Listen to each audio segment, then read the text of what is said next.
We're back with the Mythic Dungeon International, and before our next series gets underway between Black Mamba and Big Money Crab, first we got a chance to look at this team a little bit more in depth for Black Mamba, looking at how they have revamped their DPS roster. And Raider.io, who also provides the amazing brackets for us, had an interview hosted by Vitamin P and Sierra, who was casting with us in the first week. They got a chance to talk to these teams and see what's going on with Black Mamba, what's new for them, and how they've kind of formed and reformed their team.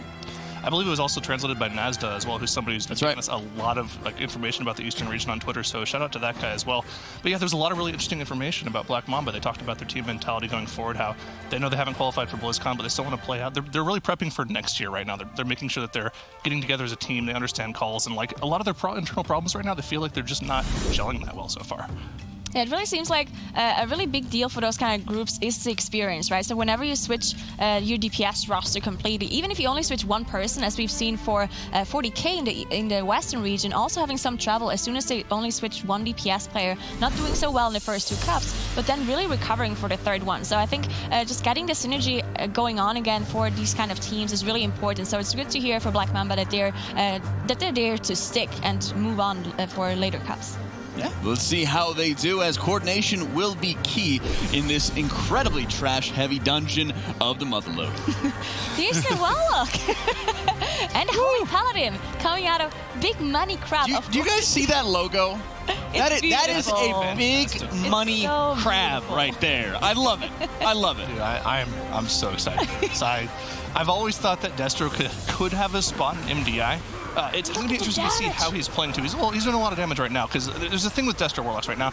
They're very, very dependent on their cooldown Summon Infernal, and I'm actually curious to see, I'm going to take a look at this in a second here, if he's running that Vision of Perfection, which will spawn Infernals for you randomly, and it's a pretty high proc chance for Destro as well. And you can see every single time his Infernal's up, this Destro's going to be absolutely pumping out damage. Problem is, when they don't have their Infernal up, they're pretty useless, actually. Yeah, interesting to see that Black Mamba is actually also playing Holy Paladins. So we barely ever see Holy Paladins played at all. I think we've only seen it once from one of the NA teams, and now we see it twice from both of those teams at the very same time in this meta load here. So interesting to see that both of them are pulling out the Holy Paladin. Now, problem, unfortunately for Holy Paladins, they can't be Night Elves, so there's no way of them using that Shadow Meld.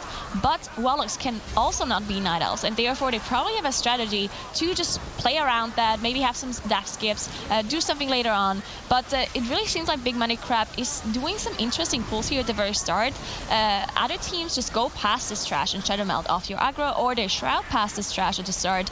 But because of the lack of Shadow Melds on their side, they just choose to deal with this. And this does seem pretty inefficient, as they have to go very slowly. Yeah, I mean, like you said, it's both Holy Paladin and Warlock. Neither of them can be Night Elves, so they have to kind of slowly get through this first section of the instance. And they didn't get to do that big pull as a result of that, but I don't think Black Mamba ended up doing that big of a pull either. I believe we saw from the Western region, we saw up to 26-27% of their trash being done in the very first pull with Bloodlust. I think even some of the higher teams, like 40K, were doing 29% in the first pull, like 5 Peacekeepers, 6 Thugs, so ridiculously large pulls. These guys are definitely opting to go for a much more safer route here.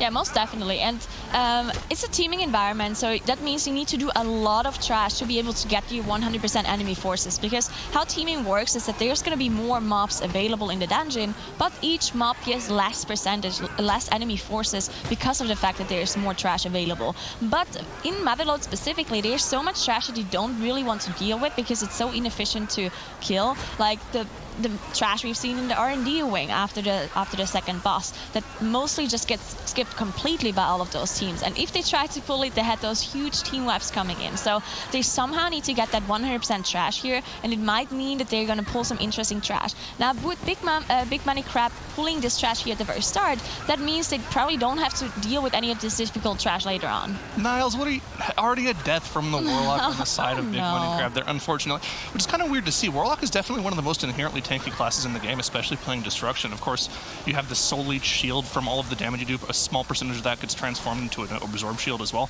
And on top of that, Destruction Mastery has a secondary benefit where a certain percentage of your mastery is just turned into flat percentage damage reduction. And on top of that, it can actually, I think, proc up to about three times. So they have a lot of defensive cooldowns on Warlock, but they don't have any Warlocks on the side of Black Mamba, and they have a death on their side of the board.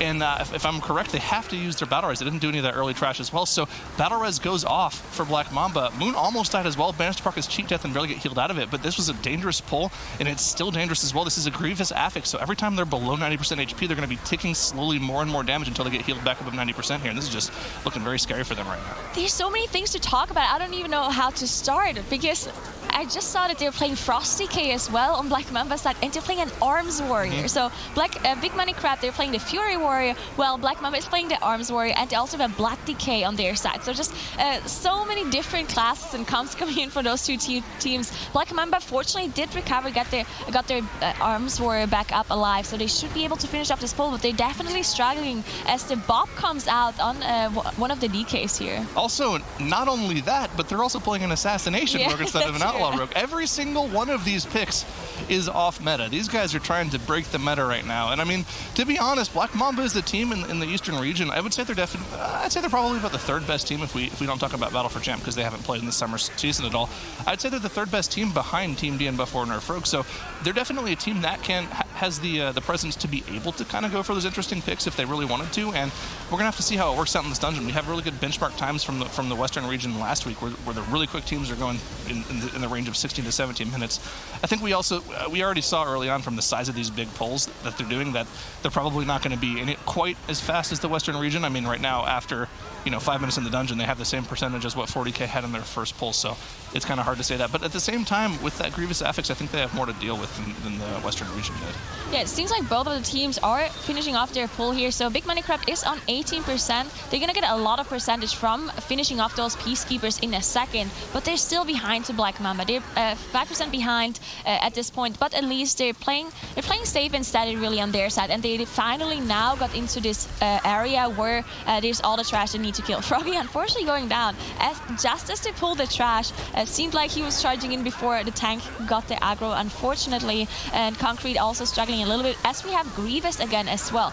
Grievous is just an affix, which makes it very difficult for the healers to do anything, because all of your teammates, as soon as they get a little bit of damage, any sort of AoE damage, means that you have to pay attention to it and heal them back to full HP. Otherwise, healers could just wait until passive healing just heals them up, or leech, anything like that. But because of Grievous, it means you have to heal them up immediately. Now, in the past, Holy Paladin was actually one of the best healers to deal with Grievous, because they have so much single target, like big heals compared to other healers. Probably unfortunately going down again though. Yeah, I'd love to see what Jack has to say about healer input here, because unfortunately I'm a DPS player. I don't know what our healers do to keep us alive. I just know that sometimes they make my health go from not full to full. So that's literally my basic understanding. But I do remember one of our healers in Limit was having a discussion where they had somebody message him and be like, what do you think of Vision of Perfection for Holy Paladin? And they instantly scoffed and said, I mean, that makes sense if you're looking to only do overall healing and overall damage, but it's not like a good for a raid scenario where you really want to make sure you have cooldowns up when you need them to have them up. And I went ahead and looked at the talent selections for Concrete. It looks like he's running Vision of Perfection on his Holy Paladin here, so I'm interested to see. Maybe Jack has more insight on that later on as to whether or not that's good in a Mythic Plus scenario where you do want to do like as much healing and damage as possible, but there are certain situations where you need that burst healing and you don't really have a good extra cooldown to heal your group. I mean, I'm really getting out of my wheelhouse here for healer discussion and healer meta discussion, so hopefully Jack can set me straight when he gets back on desk. But I wonder if that's kind of the right choice for a healer, because you don't see Vision of Perfection too much from healers.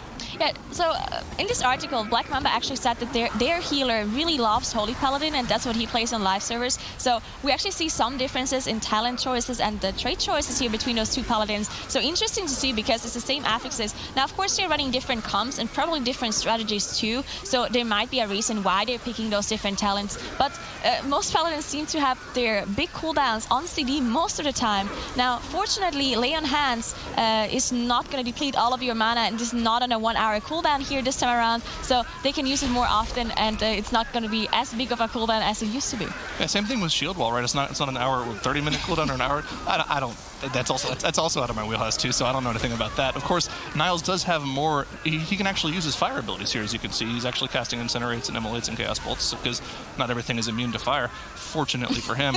But yeah, no, the interesting thing is almost every single pick from these teams is off meta outside of the one Outlaw Rogue and the one Prot Warrior. We have eight off-meta picks here, which is really cool to see. And kind of as a foil to what I was saying with Concrete earlier on that Vision Perfection, it looks like the other Holy Paladin on the side of Black Mamba is running Crucible Major, which kind of makes sense as a general DPS/extra healing thing. And he does still have the Vision Miner for the lower cooldown on Wings. So yeah, I just wonder how much the major effect of Wings helps you out as a Holy Paladin. I'm not too sure on that one. Obviously, I'm not a healer, so me calling that into question is pretty... it's not that big of a deal. But the one thing that is doing very well for Niles on the side of Big Money Crab is the Vision of Perfection. You can see these random small duration Infernals popping out every like 30, 45 seconds or something. These things are insanely powerful. They still do the same amount of damage as a regular Infernal, and on top of that, they also give you access to that Grimoire of Supremacy talent as well whenever they spawn. And they actually have a chance to extend your main Infernal's Grimoire of Supremacy as well, which, of course, every single time you use an Infernal or have an Infernal proc, your Chaos Bolts do more damage for every single shard you spend. So think about it. You do a big AoE pack, you cast Rain of Fire a few times because each Rain of Fire costs 3 shards, and then your next Chaos Bolt hits for 2.5 times the damage. It's just a really good ability in general for AoE. Of course, problem is outside of your cooldowns, you just don't tend to do that much. So I actually want to talk a little bit about the Assassination Rogue, just because. So what I've heard in the past is that you want to play Outlaw for mainly AoE damage. If you pick an Assassination Rogue, then there is a specific reason. Either you want more single target damage, or you want to slow from the Assassination Rogue. But in a meta load that is so trash heavy, especially on teaming and fortified, what could be the reason for them to run Assassination Rogue? I think, honestly, Assassination with the Garrotes as well, it's a lot of silence, it's a lot of CC problems. You can also vanish and then do 3 more silences as well. There's a lot of intermittent single target CC from the Assassination Rogue. And on top of that, the damage versus Outlaw isn't that big of a deal. We've seen Assassination versus Outlaw played, I think, in King's Rest a lot, where there's not really that many mass pulls you do there. And to kind of make it even better for Black Mamba here, they haven't really been doing mass pulls. They've just been kind of going for these very safe, smaller pulls compared to what we normally see from the faster teams in the Western region. So it kind of makes sense to play it here. They have a lot of potential CC. I think you have more CC, actually, with Assassination on these smaller pulls than you would as Outlaw Rogue. And I think on top of that, you probably do a little bit more single target as well. Yeah, that could make sense. Now, Big Money Crab, they are still behind in trash, and it just seems like throughout this whole dungeon, Big Money Crab has been behind, just slightly though, not that far, just because they had to deal with this whole trash at the very entrance of the dungeon, while Black Mamba, they just sailed through it and just shadow melted off the aggro on the other side. So Big Money Crab had to go a little bit slower to start, but now they are slowly but surely catching up to Black Mamba. As they finished off this trash pack, they're now on 54%, so just a couple of percent behind to Black Mamba, but both teams really taking it quite slow, as they both have their Bloodlust available again. Both of the teams did use it at the very start, and now it is going to be back up. So now we're going to see if both the teams are choosing to pull the boss at some point and use the Bloodlust there, or if they actually just want to use it on trash, which would make sense because it is a fortified environment and teaming as well. Yeah, it's kind of interesting to see both of these teams go for that slower strategy, but okay, they opt to just not use the second Bloodlust on the boss at all, and then just use it for a large trash pull. We do know that Niles just used both of his cooldowns. You can see them both on cooldown on the top right corner there underneath his player frame. So this is just a really interesting Bloodlust usage. Maybe it's something that if they don't use it directly on cooldown, they won't have the third one available for the final boss. Maybe it's something like that, or maybe they just use it as an intermittent buff to make sure that they can do this trash pull while they know they don't have their cooldowns on. Maybe that's what it is. It's just like a safety play so they can pull that larger pull off. So it's just interesting to see this. And one of the things I kind of want to talk about is these teams are definitely running sort of outdated strategies, but that's kind of something this MDI season we've had this entire year kind of plays into, is that if you are not very practiced in a dungeon, you can kind of pick and choose from a whole different slew of strategies that we have. The strategy they're running right now is very similar to what we saw in the first couple weeks in the spring MDI, where teams would go for a large percentage of their trash, even committing their second Bloodlust to trash before they get to the first boss. It's something like 90-95% trash before they kill the first boss, and then they would just go all 4 bosses and then pull like 1 or 2 trash bombs on top of Azurok. This is kind of one of the things these teams can do if they're not practicing a dungeon. They can just pick and choose a strategy that they feel like they have the time to figure out for their team. Yeah, definitely. And one thing I also wanted to note is the Holy Paladin damage. Now, that's something we've talked about as well when we've seen the Holy Paladin for the first time from Fly Me Out, I believe, was playing the Holy Paladin in the Western region. And there, on some of those trash pulls, whenever the Holy Paladin had the wings ready, had those cooldowns ready to be able to do a lot of damage, it just showed. And the first boss here is probably also going to be a fight where the Paladin can do a lot of damage. Now, you can see the Black Mamba actually choosing to use their Bloodlust here on the first boss instead of using it on trash, and you can see the damage coming out of the Frosty here, just insane burst. Yeah, interesting from the Holy Paladin.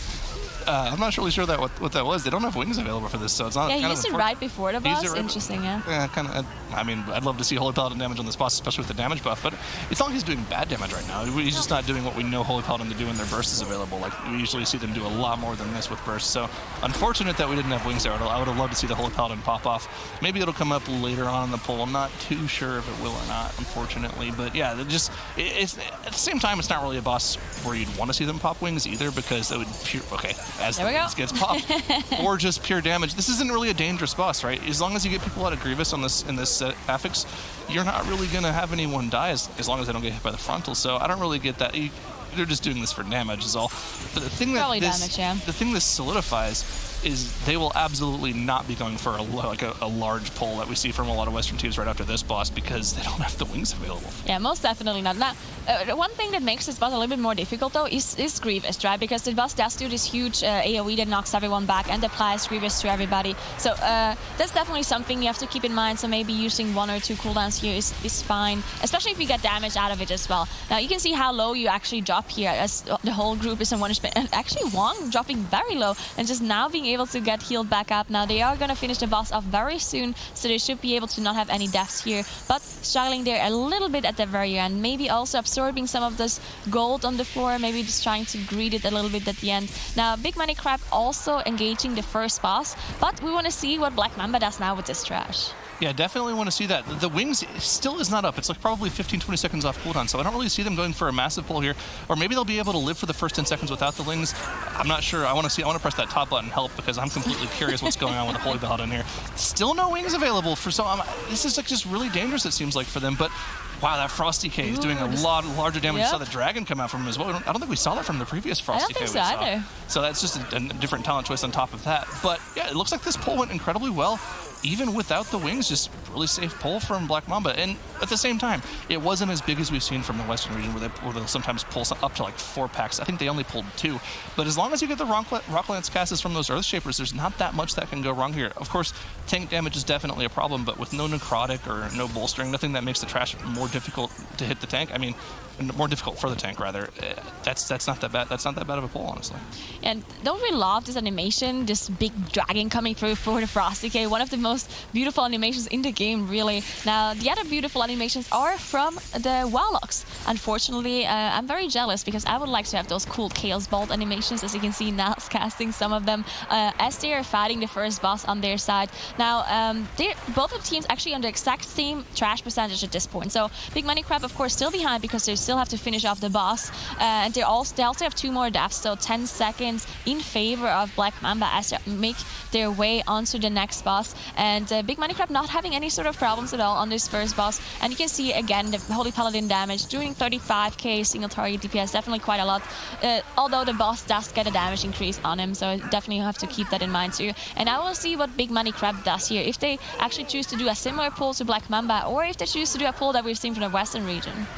Yep, I'll keep an eye on that. They're going for They're just going for a super safe pull. They are pulling the Void Touched Emissary, but they're only pulling the pack that was on top of the Emissary. So as long as they kill this Emissary before the second cast, or if they have personal cooldowns available for the second cast, which it looks like they have mostly across the board, I believe, still, they should be completely fine even if the second cast gets off, and they'll just have to heal it out of that Grievous and they'll be fine.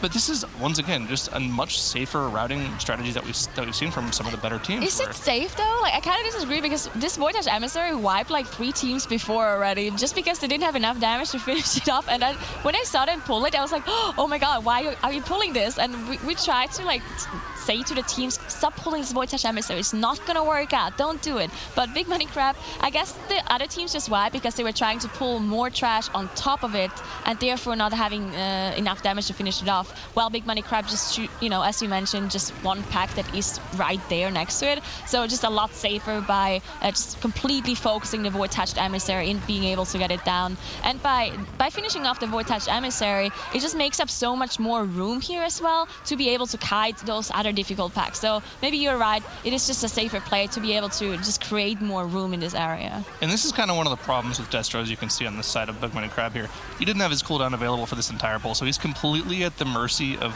Vision of Perfection RNG to spawn those Infernals that will do extra AoE damage for him. Like, this is literally just him casting Cataclysm and then Rain of Fire whenever he can, and then building shards. This is like, it's just not a good class outside of cooldowns. And you can see he's literally doing, 2/3 to 3/4 of the damage of the other classes.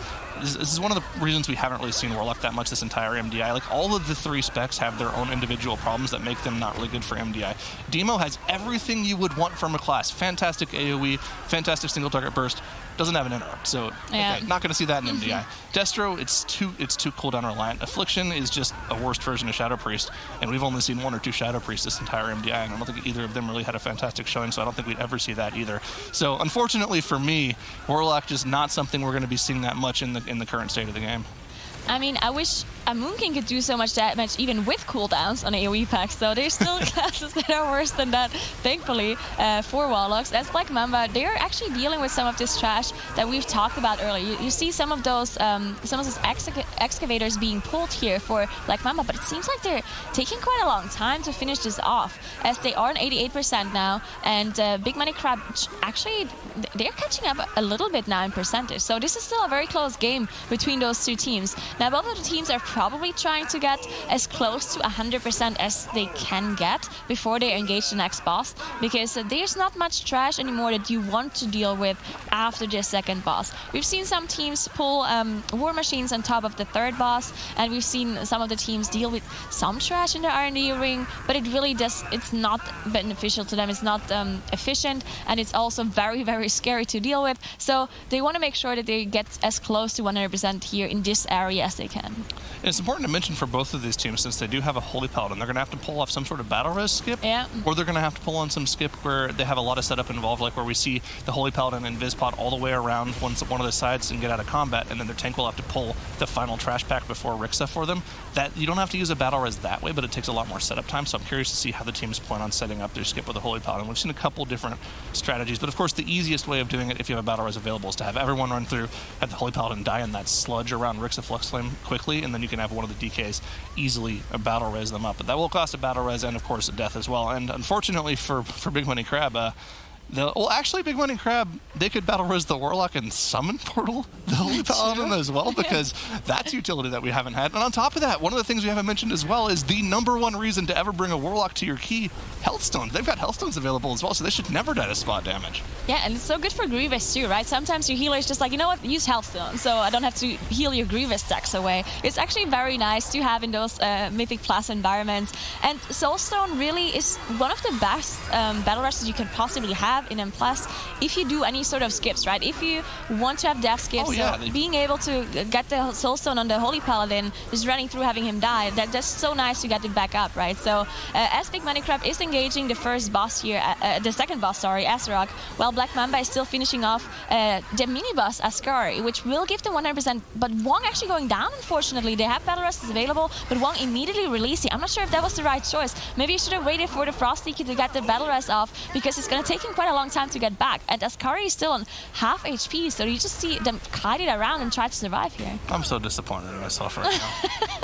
How could I forget about Soulstone? Okay, in my defense, we never see Warlock in the MDI, so thinking about Soulstone utility is like never something you would ever think about. But yeah, that is an advantage for Big Money Crab on their side. Now, of course, at the same time, now we have the same amount of deaths, but Big Money Crab, they're already at 30% on Azerok here, and they're going to be able to easily pull off the skip with that Soulstone. Like you said, they'll Soulstone concrete here, and all he will have to do is get on the middle platform, take the Soulstone and res the team. It'll be very, very easy, or res himself and the Warlock. The rest of the team should be able to Shadow Meld skip easily. But yeah, that'll be 3 less deaths on the board for them.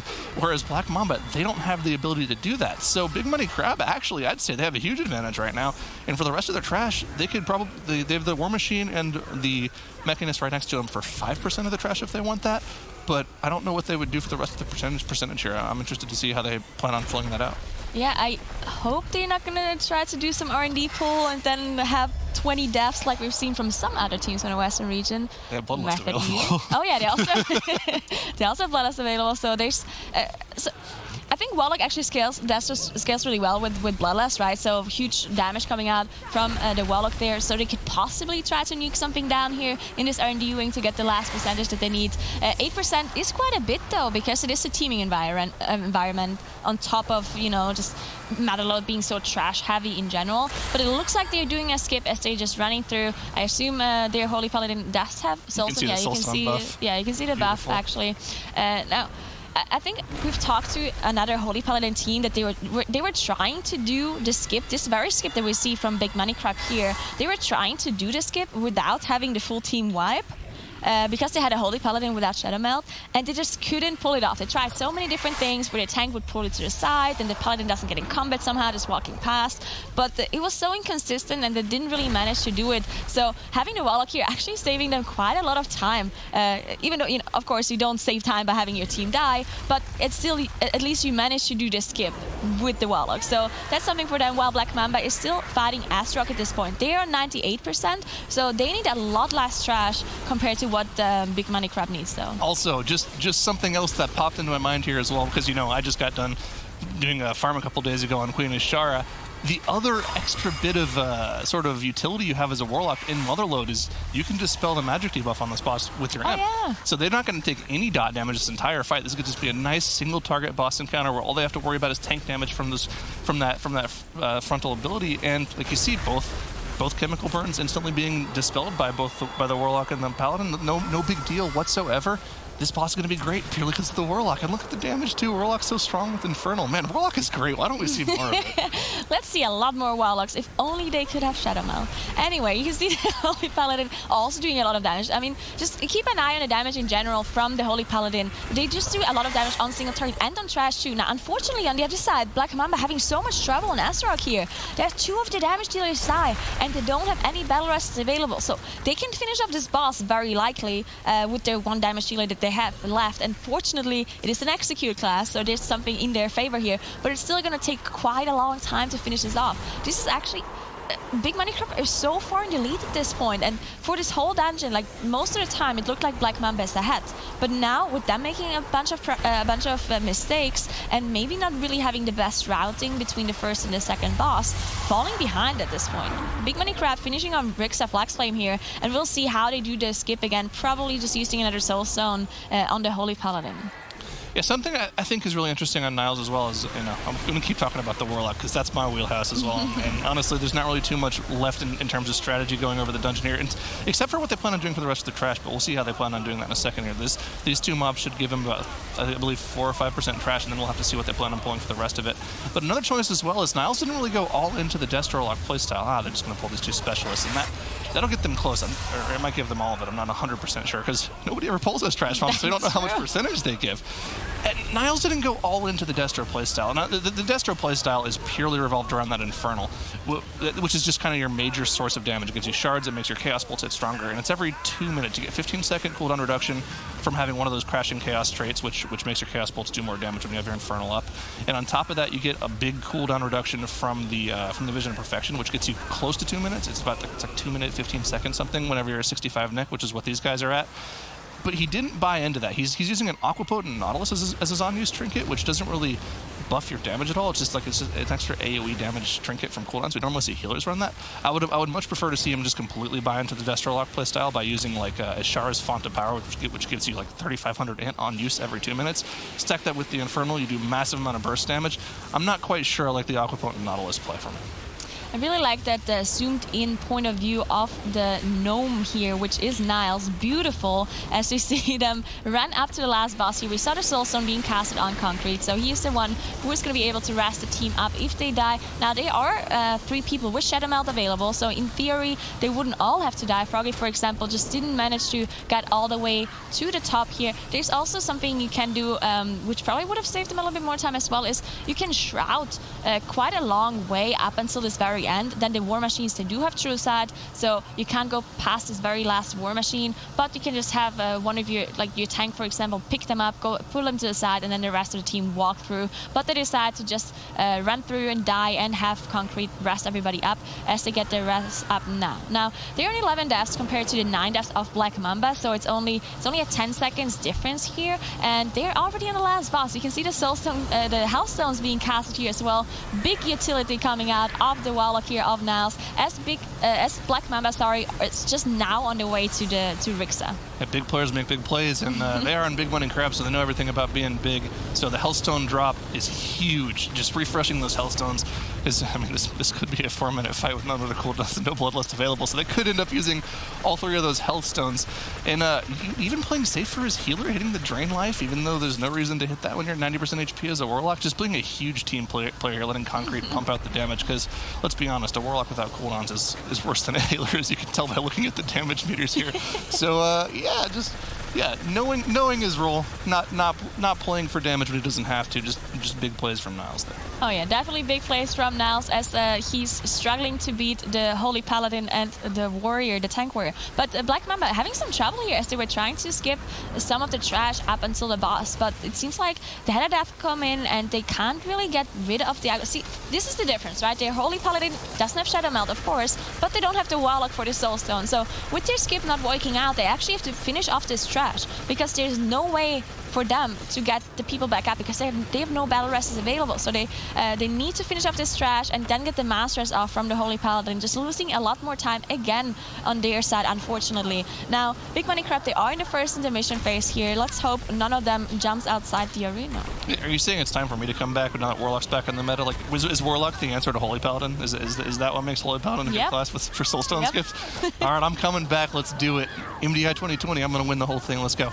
Yeah, no, yeah, it's definitely not that good of a pick right now. I think it's more of a comfort pick for Niles, unfortunately, because yeah, you can just see the biggest problem. I mean, we've been going over it the entire dungeon. It's just way too cooldown reliant. So you can just tell kind of how abysmal the damage is every time the cooldown isn't up. But that being said, Big Money Crab, they've played this dungeon to their strengths right now. They've played it pretty much about as clean as you can. Outside of skips, they've only had 3 deaths, so it's a pretty good dungeon from them so far. And I feel like playing against a team like Black Mamba, who, like we mentioned earlier, I feel like they're the 3rd best team in the Eastern region based off how they've played so far. But they have a very sort of abracadabra vibe to them, where they either play a dungeon incredibly well and they look like they could even compete or beat the top 2 teams in Team D and Buff Warner Rogue.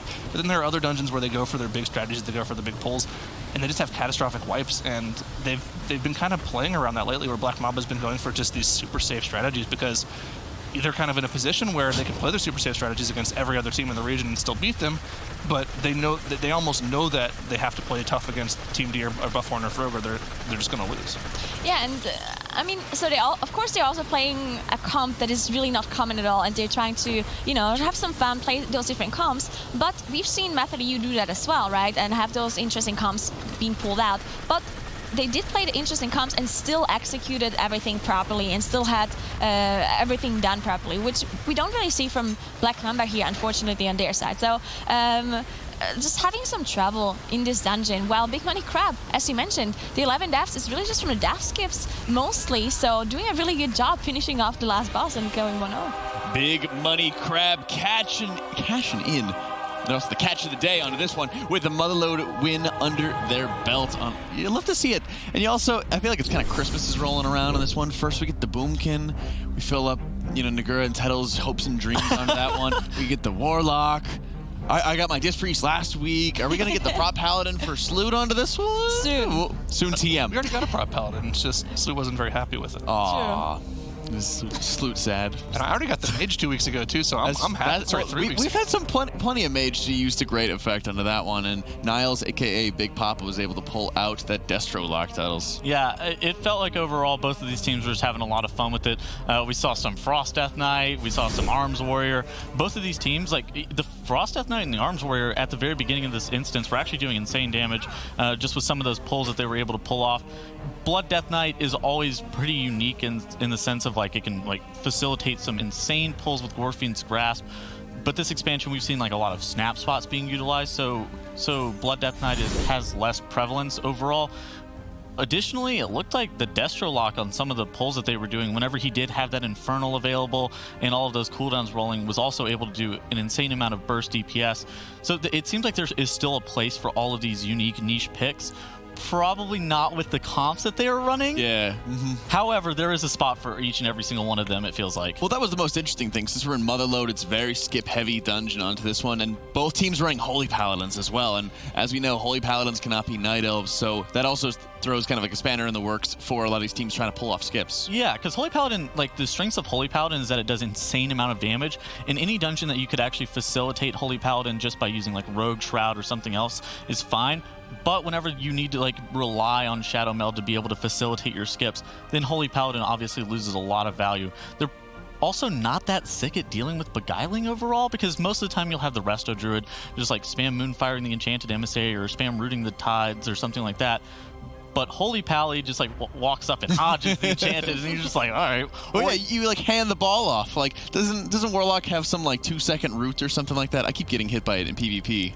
Oh, that's a PvP That's a tower. War Pally. Oh, Yeah, of course it is. I wasn't sure if it was or not under that one because we never see Warlocks that much. But yeah, you kind of just hodge it, you throw a Judgment, and then you kind of hand off the ball, and you're like, all right, Niles, here you go, my friend. Or for the ties, they just engage in Mortal Kombat, like they pop their wings or they like taunt it, and then they start like fighting it. I'm just like, wait, what is the Paladin doing? I mean, you love to see it under that one. And showing how tanky that they are and how they're able to deal with those things is very interesting. I mean, you had mentioned very early on in the dungeon between Vision and Perfection's Ironic versus Concentrated Flame.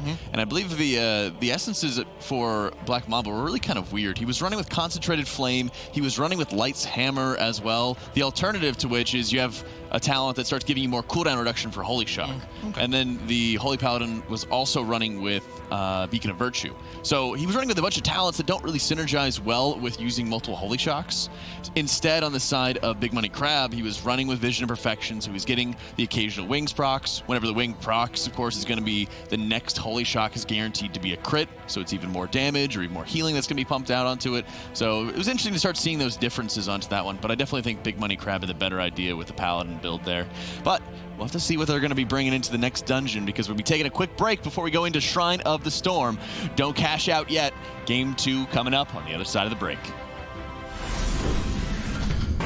Big Money Crab pulling in the big win there in the Motherload. But now it's time for Shrine of the Storm to see if Black Mamba will be able to bounce back. And we talked before about how some of these weird compositions are coming in today, what we're seeing, and Motherload bringing double Holy Paladin. Horrible for skips. Shrine of the Storm also going to be very big for skips on this one, Tuttles. Yeah, we see a lot of teams looking to skip a bunch of mobs that have True Sight with Shadow Meld, because of course Shadow Meld will allow you to drop combat. Holy Paladin, not really conducive to that. Maybe Big Money Crab 6 with the Warlock for the Soul Stone so they can continue to death run all the way through. It'll be interesting to see. I also am very concerned about the Blood Death Knight play in Shrine of the Storm. Blood Death Knight is like one of their better dungeons is Shrine, just because of that mass grip. But whenever you can just like snap all of the mobs on top of those little goblet things, Protection Warrior with their Spell Reflect is just way better for dealing with attendance, it seems like. That's a good point as well. We have to deal with the Raging and Sanguine together, so anytime that you have a quick mob that's going to die, especially when you're using those snap points, you got to be able to get it out of Sanguine quickly before those mobs start Enraging and getting any kind of casts off. Let's see if Big Money Crab's going to be able to cash in on a 2-0 victory as we get ourselves started. Well, there it is the Warlock again, so interesting to see what exactly they're going to do with the Warlock in this specific dungeon. While Black Mamba did go back to playing some of this more standard comps that we've seen in the past. We have the Proud Warrior again.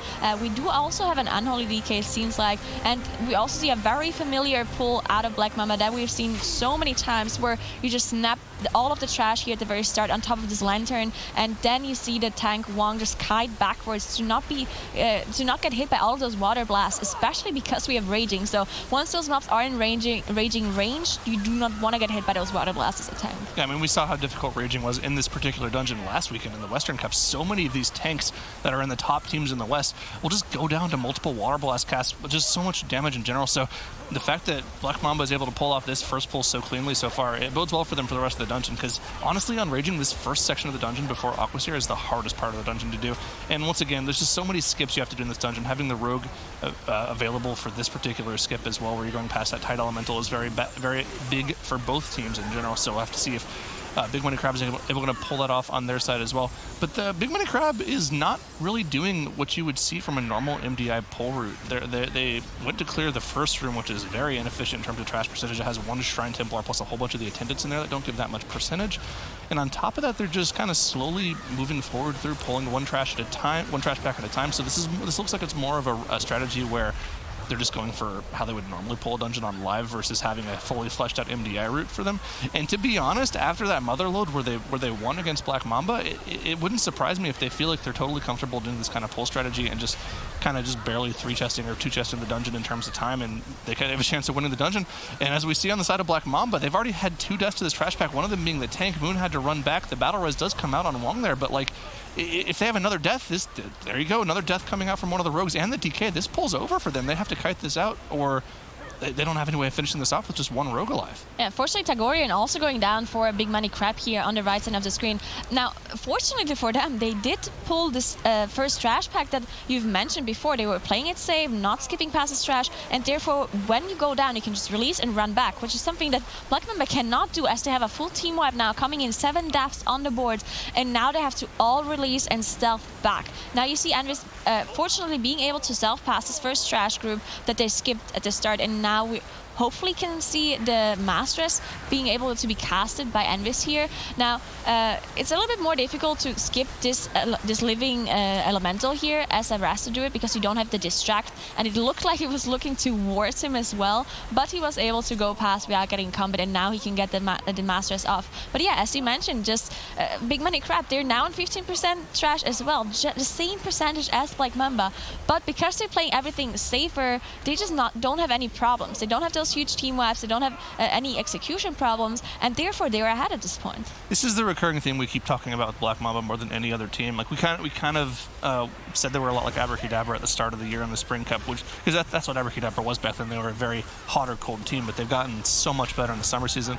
Black Mamba with their roster change, and once again you can check out that Radar.io article. They talk about this a lot. They don't quite have all of their synergies down just yet. They're really just kind of hoping to work on that a lot this weekend and moving forward.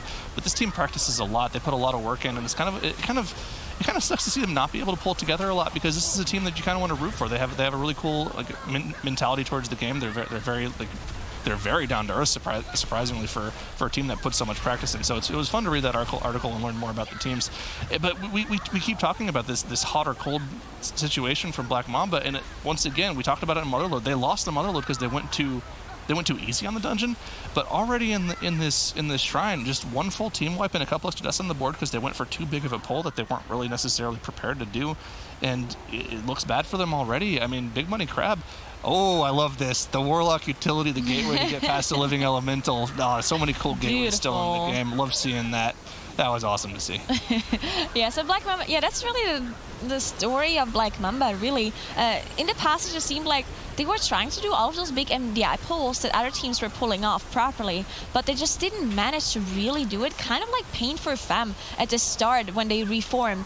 We saw Pain for Femme doing those insanely big pulls. They had the strategy, they had the tactics, but then they just didn't manage to execute all of those huge pulls. And Black Mamba, very, very similar, doing the same thing, just, having the huge pulls, and it works out sometimes, but other times it doesn't, and then you just lose so much time, unfortunately. But now, finally, they did manage to engage Aquaseer. They did manage to finish off the pull. They also saved their Bloodlust all the way up until this point.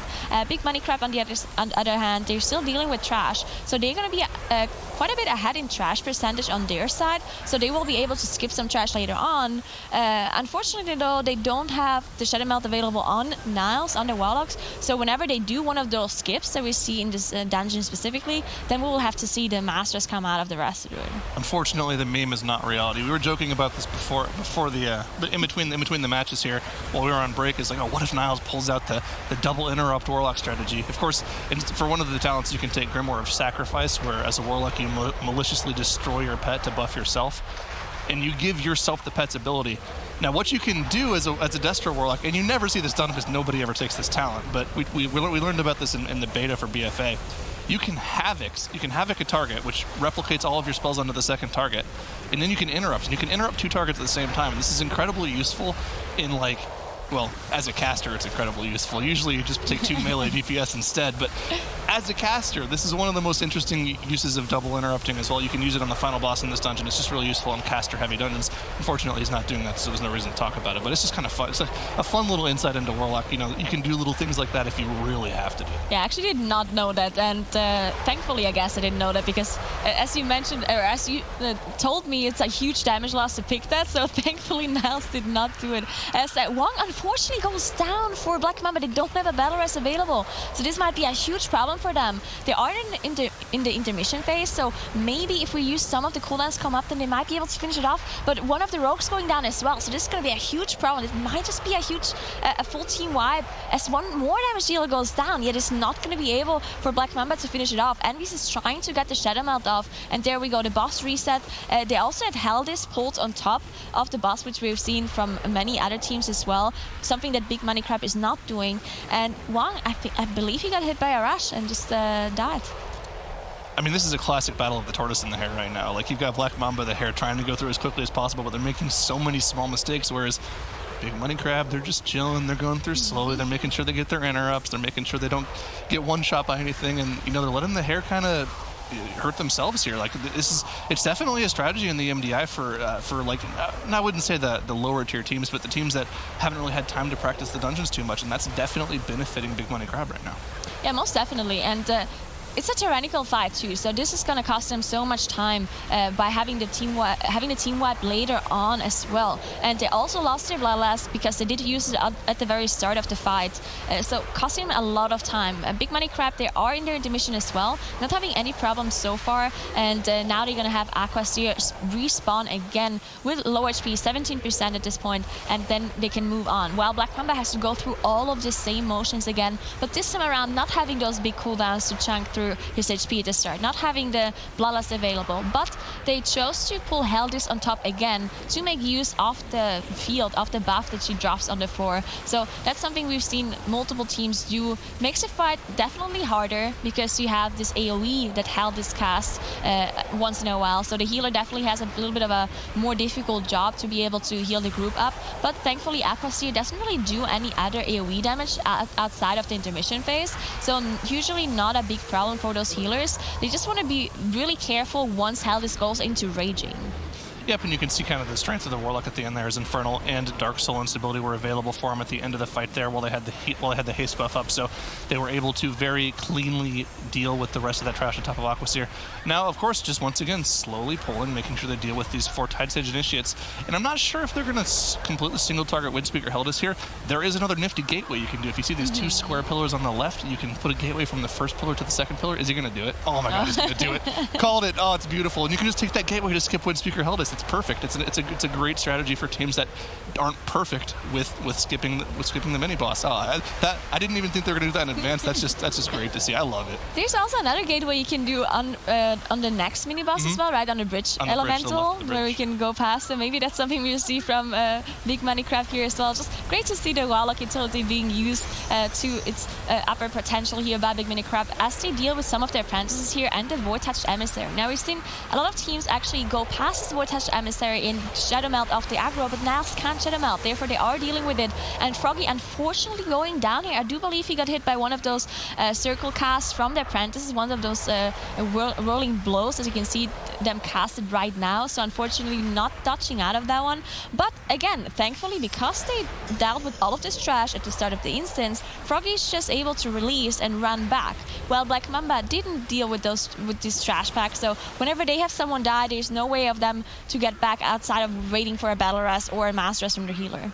Yep, and it's just, there's going more par for the course for Big Money Crab here. They're doing smaller pulls, 3 mobs at a time, 4 mobs at a time, making sure they're doing these small pulls that they can very easily control and have no problems with. And, the Black Mamba might be able to catch up in the dungeon and even surpass them, but at the same time, Big Money Crab, on top of where they are in the dungeon, on top of their trash percentage, on top of the boss kill that's just now going down for Black Mamba, they got 45 seconds worth of death timers on the board, and Black Mamba has already proven in this first section of the dungeon that they're not really playing well enough to pull off the large pulls right now. So wouldn't surprise me to see one or two more full team wipes come out, because there are a lot of big dangerous pulls left in the dungeon. Like, should they try to do this large pull with Runecarver Scorn in here, a lot can go wrong. If one person's not inside the rune that does a damage reduction, they're going to instantly die to Runecarver. There's just a lot that can go wrong on these large pulls, and Black Mamba hasn't really been able to deal with them so far this dungeon. Yeah, it looks like one of the rogues was going inside there and tricksing some of the mobs on top of Wong here as to deal with some of the initiates here, while the double sep or the double CC came out on the apprentices. Now, unfortunately, Sanguine is also causing a lot of trouble in this specific area, just because there's a very tiny hallway, as you can see on Big Money Crab's side. Those kind of trash packs you want to kite as a tank, but because there's not much space at all, you just drop the Sanguine pools on the floor, and then it's very difficult to not heal any of the mobs, especially because they also cast a lot. They cast the Whirling Blows, they have the attendants casting Water Blast all the time, so it is difficult to manage Sanguine properly in this very specific area. But Big Money Crab, as they're going very slowly, they are able to deal with it pretty well on their side. Well, Black Mamba actually chooses to pull all of these trash outside to be able to have more room to kite around. As you can see, Wong just kite as the raging effect comes out on the mobs. Now, they do have one raging dispel in form of the Rasta Druid here, but it has a 10-second cooldown, so you can't dispel all of those mobs that you can see running for Wong here. They might try to do a gateway skip here, because it looked like Niles just turned around and gateway first healer to get across the Sanguine, but then they're like, no, don't do that. So I'm interested to see if they plan on doing it here. Now, I haven't tried doing this for a long time, because every single time I've tried to pull off the skip, even with a rogue distract, somebody gets instantly snapped to the elemental. It's really hard to pull this off. The gateway positioning is very precise. So what I might see them do is just have the gateway up to get across the bridge quicker, and then maybe use just a rogue to pull it and then drop combat with it as well. That's definitely a possibility I could see. But maybe if you guys have positioning that I don't know, because that's definitely possible. I haven't done dungeons on my Warlock in a long time. I tend to play rogue in dungeons for the most part. I know I'm a bottom player. Get at me. But yeah, no, it's really difficult to play Warlock effectively in dungeons right now, and I think Niles is doing a pretty good job of it. Yeah, he definitely is. I remember doing this dungeon quite a bit with Shallow, which also mains Warlock on live servers, who was playing in Pain for Femme. Unfortunately, didn't play the Warlock yet in the MDI, but he definitely showed me that this Warlock skip is possible. But I don't think it's the gateway position rather than the people position when they click it. So if you're not positioned in the right way when you click on the gateway, then you're not pulling it off properly, and therefore some people getting combat. And it's a very risky skip, as you mentioned. So that's why they actually have the rogue just pull it to the side and then use the gateway just to be sure to not get in combat here. As they go past, just again, nice use of the gateway here. And now we're seeing some of those pulls in this apprentice area. We've seen some very big snapping pulls, but that's something Big Money Crab is probably not going to show off, as we've seen from them. They just go slower, have those slower pulls, the live server pulls kind of that we've seen from them, but they are executing it really well. I'm just loving this. This is like textbook Warlock utility throughout the entire dungeon. You've seen the Shadow Furies come out. He's even running Moral Coil, which is, I mean, it's definitely a questionable pick. You can either run Dark Fury for the reduced Shadow Fury reduction for 15 seconds, or you can also get Moral Coil for the extra fear. But this is also something that was literally brought up in that Raider IO article from Black Mamba. They have snap spots that they've been practicing in dungeons, like this one that we just saw from them. I would do a replay of that. Would be awesome. I want to know how they set that up, because we haven't seen that snap spot from any other team. Like, yeah, we have snap spots that nobody else has ever used, that we just haven't played in professional play, because we haven't really seen we haven't seen a reason to use them. We normally can get the pulls together quickly. So I think Black Mamba's just kind of showing off. They've got these really cool strats that we haven't seen from another team. That was cool to see. Yeah, and it's very hard. I mean, it's interesting to see if they actually be able to catch up to Big Money Crab, because we said they're really far behind and they're doing these big pulls, and there might be some trouble in the future where they have another huge team wipe.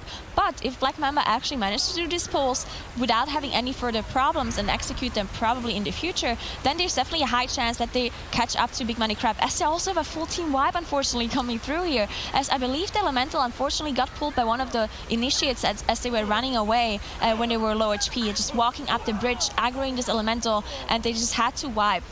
Fortunately, their healer managed to get the Shadow Melt off and is going to get the Masteress in, but this is the opening Black Mamba needed. They now caught up on trash percentage because they are doing these huge pulls compared to Big Money Crab going slower. Now, them having this mistake might actually cost them quite a bit, because now Black Mamba can catch up, and they're the ones in the lead again, even though there's still a time difference in deaths. Yep, that's really unfortunate to see from them, and I think you're exactly right. I think it was one of the initiates. Whenever they get to low HP in that raging area, they kind of get scared and run in a random direction, and if you don't CC them properly, they can go pull the Guardian Elemental, which I believe is unfortunately what happened for Big Money Crab there. So 4 full deaths plus the res timer on the board for Big Money Crab, and like you mentioned, Black Mamba is now right back in this. They still do have 25 seconds extra worth of death on the board, but at the speed these teams have been progressing through the dungeon, it's the same story. If Black Mamba can pull their strategy off, which, you know, since the first couple wipes, they've been able to give credit where credit's due, they should be able to take this dungeon from Big Money Crab. But Big Money Crab, outside of this one small mistake, they've just been playing,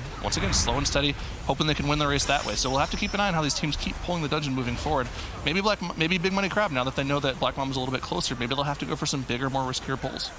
Yeah, most definitely. And then we also see Black Mamba here actually committing their Bloodlust on this boss, on Brother Ironhall and Guild Killer Faye. Something we haven't seen that much, but it really seems like because they had so much trouble at the very start of the dungeon, they just say, you know what, we can use the Bloodlust here and then get it again for the last boss. They just can't pull off their normal time that they would without having those 11 deaths and this huge trouble at the very start. So it's good to see that they are adapting their Bloodlust strategy in general and just use it here. Some other teams we've seen in the past, they would just hold on to their Bloodlust for 10 minutes if they have some sort of mistakes, because that's how they used it in practice.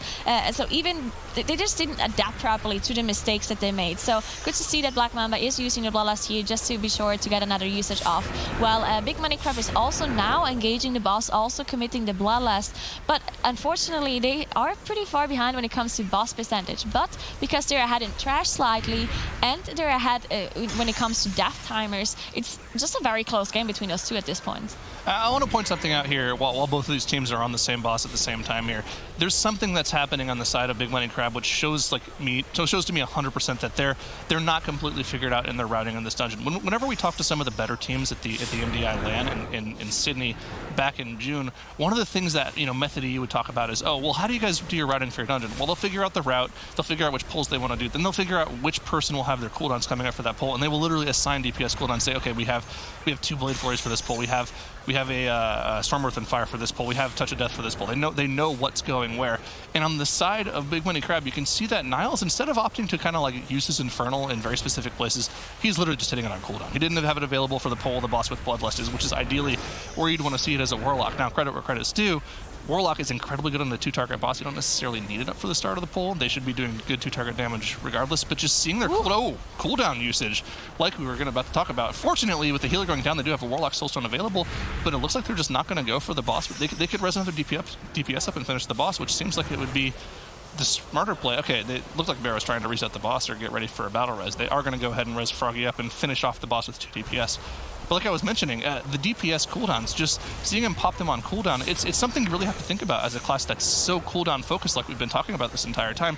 You have to know exactly when you want to use them, and seeing them kind of just use it on cooldown and not really have too much thought to when he's using them just kind of shows to me that they really haven't particularly practiced this dungeon too much. They don't know exactly where their cooldown usage is. They're going to struggle so much to finish off this boss because they're missing one of their interrupters, right? So they only have one melee and the tank at this point to be able to interrupt Gale Color Face. So they want to make sure that they finish it off as fast as possible before too many of those slicing blasts go through, because now it's just not having the short interrupt cooldown like the Rogue would have. Now, they did choose to finish off the boss, as you mentioned, but unfortunately now it's going down 2 at this point. It's only 2 interrupts left, so they can probably finish it off at this point, but it's going to take them so long. They have one more battle rush available in a couple of seconds, so they should be able to get the Rogue back up.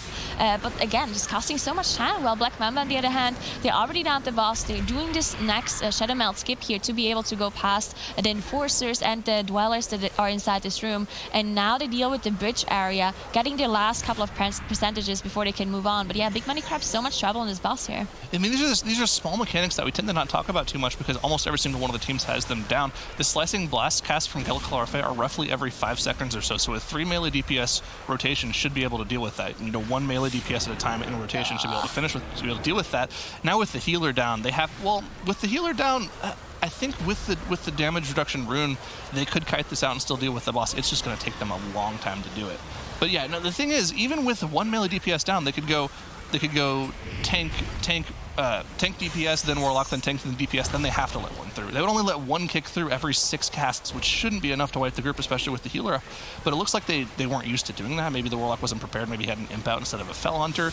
That's just kind of one of those things where, you know, it kind of goes back to what we were saying. They aren't practiced in the dungeon, so they don't really have good damage control whenever something goes wrong.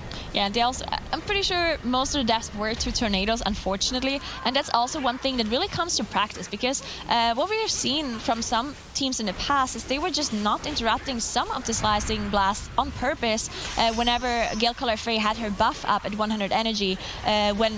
When she has the buff up and you interrupt the Slicing Blast or the Tempest rather, then you will have those tornadoes spawn. So if you just let the cast through, or as many casts as you can while she's buffed, then you have a lot less tornadoes in the room, and therefore you have to dodge a lot less. And it just seemed like Big Money Crab had the whole room full of tornadoes, and then you also see that the zone spawn in the ground, that if the tornadoes go over that haste zone, they will speed up, and then it's incredibly hard to dodge them. So maybe they should have used a strategy where you jump up to the ledge and you just tank the boss there in the corner to be able to just completely avoid the tornadoes in general. But yeah, again, they're gonna be able to finish this boss off.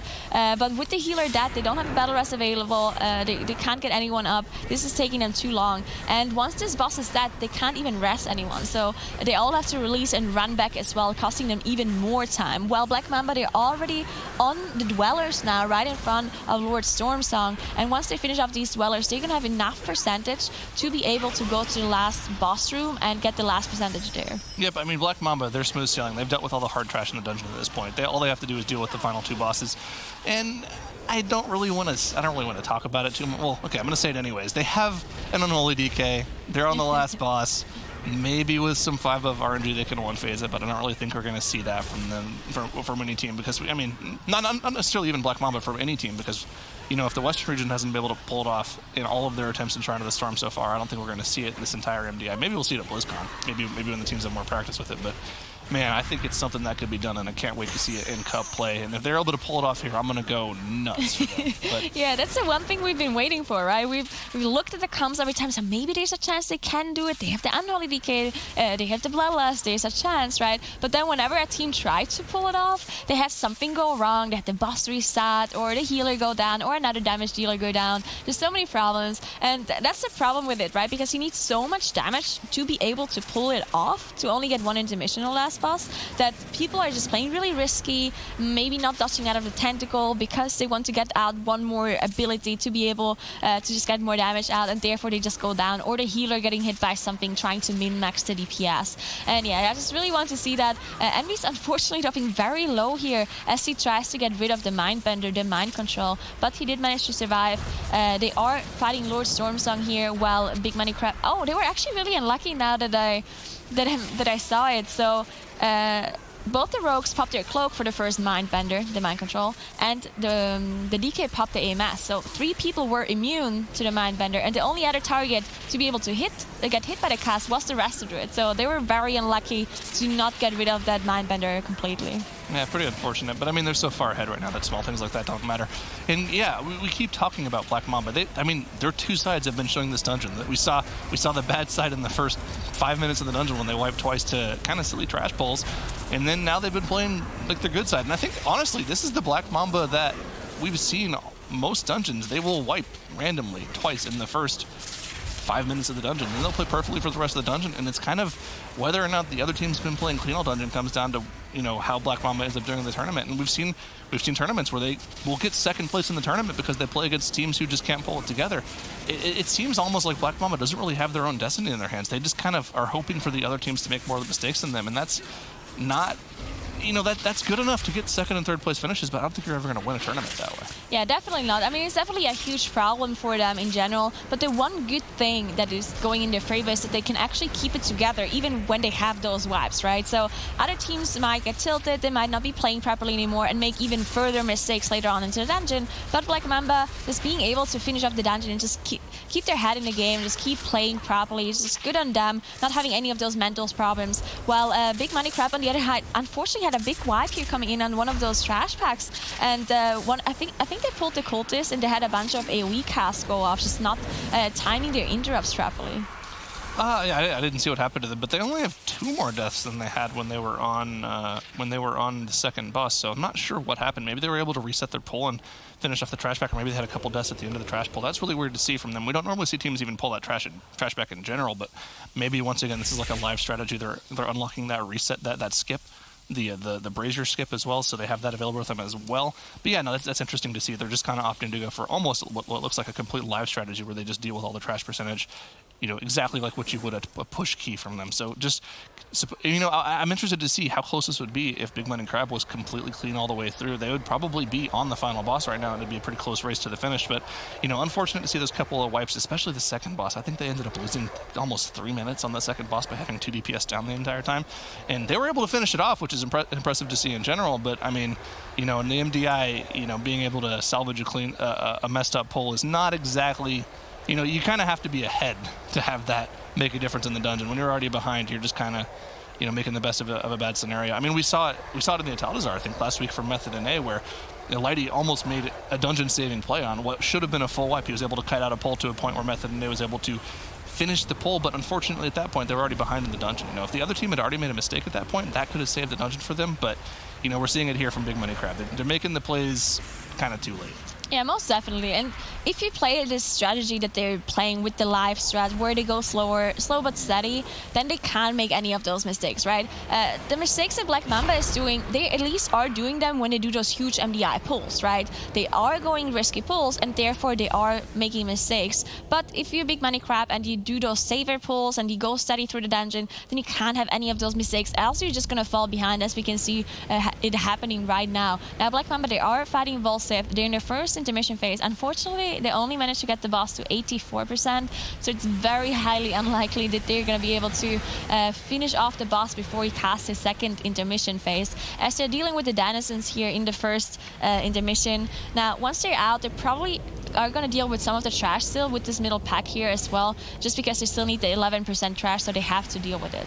Yeah, there's absolutely no. There's no way we're getting a one phase here. There's not an ounce of a chance. They're probably just going to go really safe and make sure they AoE a whole bunch of trash down with the boss and go for a clean pull. Actually, no, I believe we've seen this from Black Mamba before, where they'll pull the eels on top of the 3 denizens, take advantage of the Unholy Decay damage on the denizens, so they don't have to worry about interrupts at all. This is actually a huge safety play as well. They don't have to worry about boss damage at all. They can get the boss to like 20 to 30% and be fine for the next phase in general. And this is just letting them get to the denizens pretty low. I mean, you can see the AoE damage from the Unholy Decay there, bringing the denizens down to about 30-40%. And they're actually, are they pulling another pack of eels on top of it as well, or is that the pack? Okay, it looks like these eels actually reset, and they probably reset them. Ended up running back. Unfortunately, there's a really interesting occurrence where when one of the eels goes underneath the platform, part of the eel pack resets and then it ends up running back. So we saw that from Black Mamba here as well. So they could have actually done more AoE damage to the denizens, but it looks like it's going to be clean from them. They were able to get the interrupts off. No wiping from them, even with those raging eels chasing Wong around. And they'll be back on the boss here. They've got to deal with 1 or 2 more eel packs, but they have pretty smooth sailing to the finish line here. This is actually quite scary. As you mentioned, all of those eels were raging, and because Wong had 19 or 20 debuff stacks from the eels, even if you kite the eels and you don't get hit by them, the debuff still does more damage because the eels are raging, because raging increases all of their damage, so even dots that were already applied. So he was struggling a little bit, had to use all of his most of his defensive cooldowns here. But now they did interrupt the boss, they did pop their Bloodlust, so now we're going to see a lot of damage come out, especially from the Unholy Decay with the army as well, but also from the Rasta Druid. Keep in mind that all of the damage the Rasta Druid is doing here, all of the DPS is almost exclusively single target, as he couldn't really go close to this eel pack, to the trash pack, because he would have probably pulled aggro or got hit by one of those cleaves from the eels, and he would have went down because his max HP is being reduced from the buff that you can see in the group frames there. And I haven't particularly paid attention to it because we've had other stuff to talk about almost the entire dungeon, but I don't think he's even tried to brook his staff too much. He's at 90% mana. Looks like he's not trying to spam mana out at all, so he's just going to let the rogues and the Unholy Decay deal with all of the damage on the eels. That being said, Envy's is still pulling out a bunch of DPS here. 57, 58k is more than we see from a lot of druids. Comparing him to the Western druids, I think on single target we saw most of them doing something like 40 to 45k, so he's still staying in for a lot of damage. I believe they had Skittish last week, so they couldn't play that aggressive with their DPS, so I want to, give that little caveat in there as well. But still, I mean, to see the damage come out from the healers here in a scenario where they have to play incredibly... Okay, I cast a curse at him.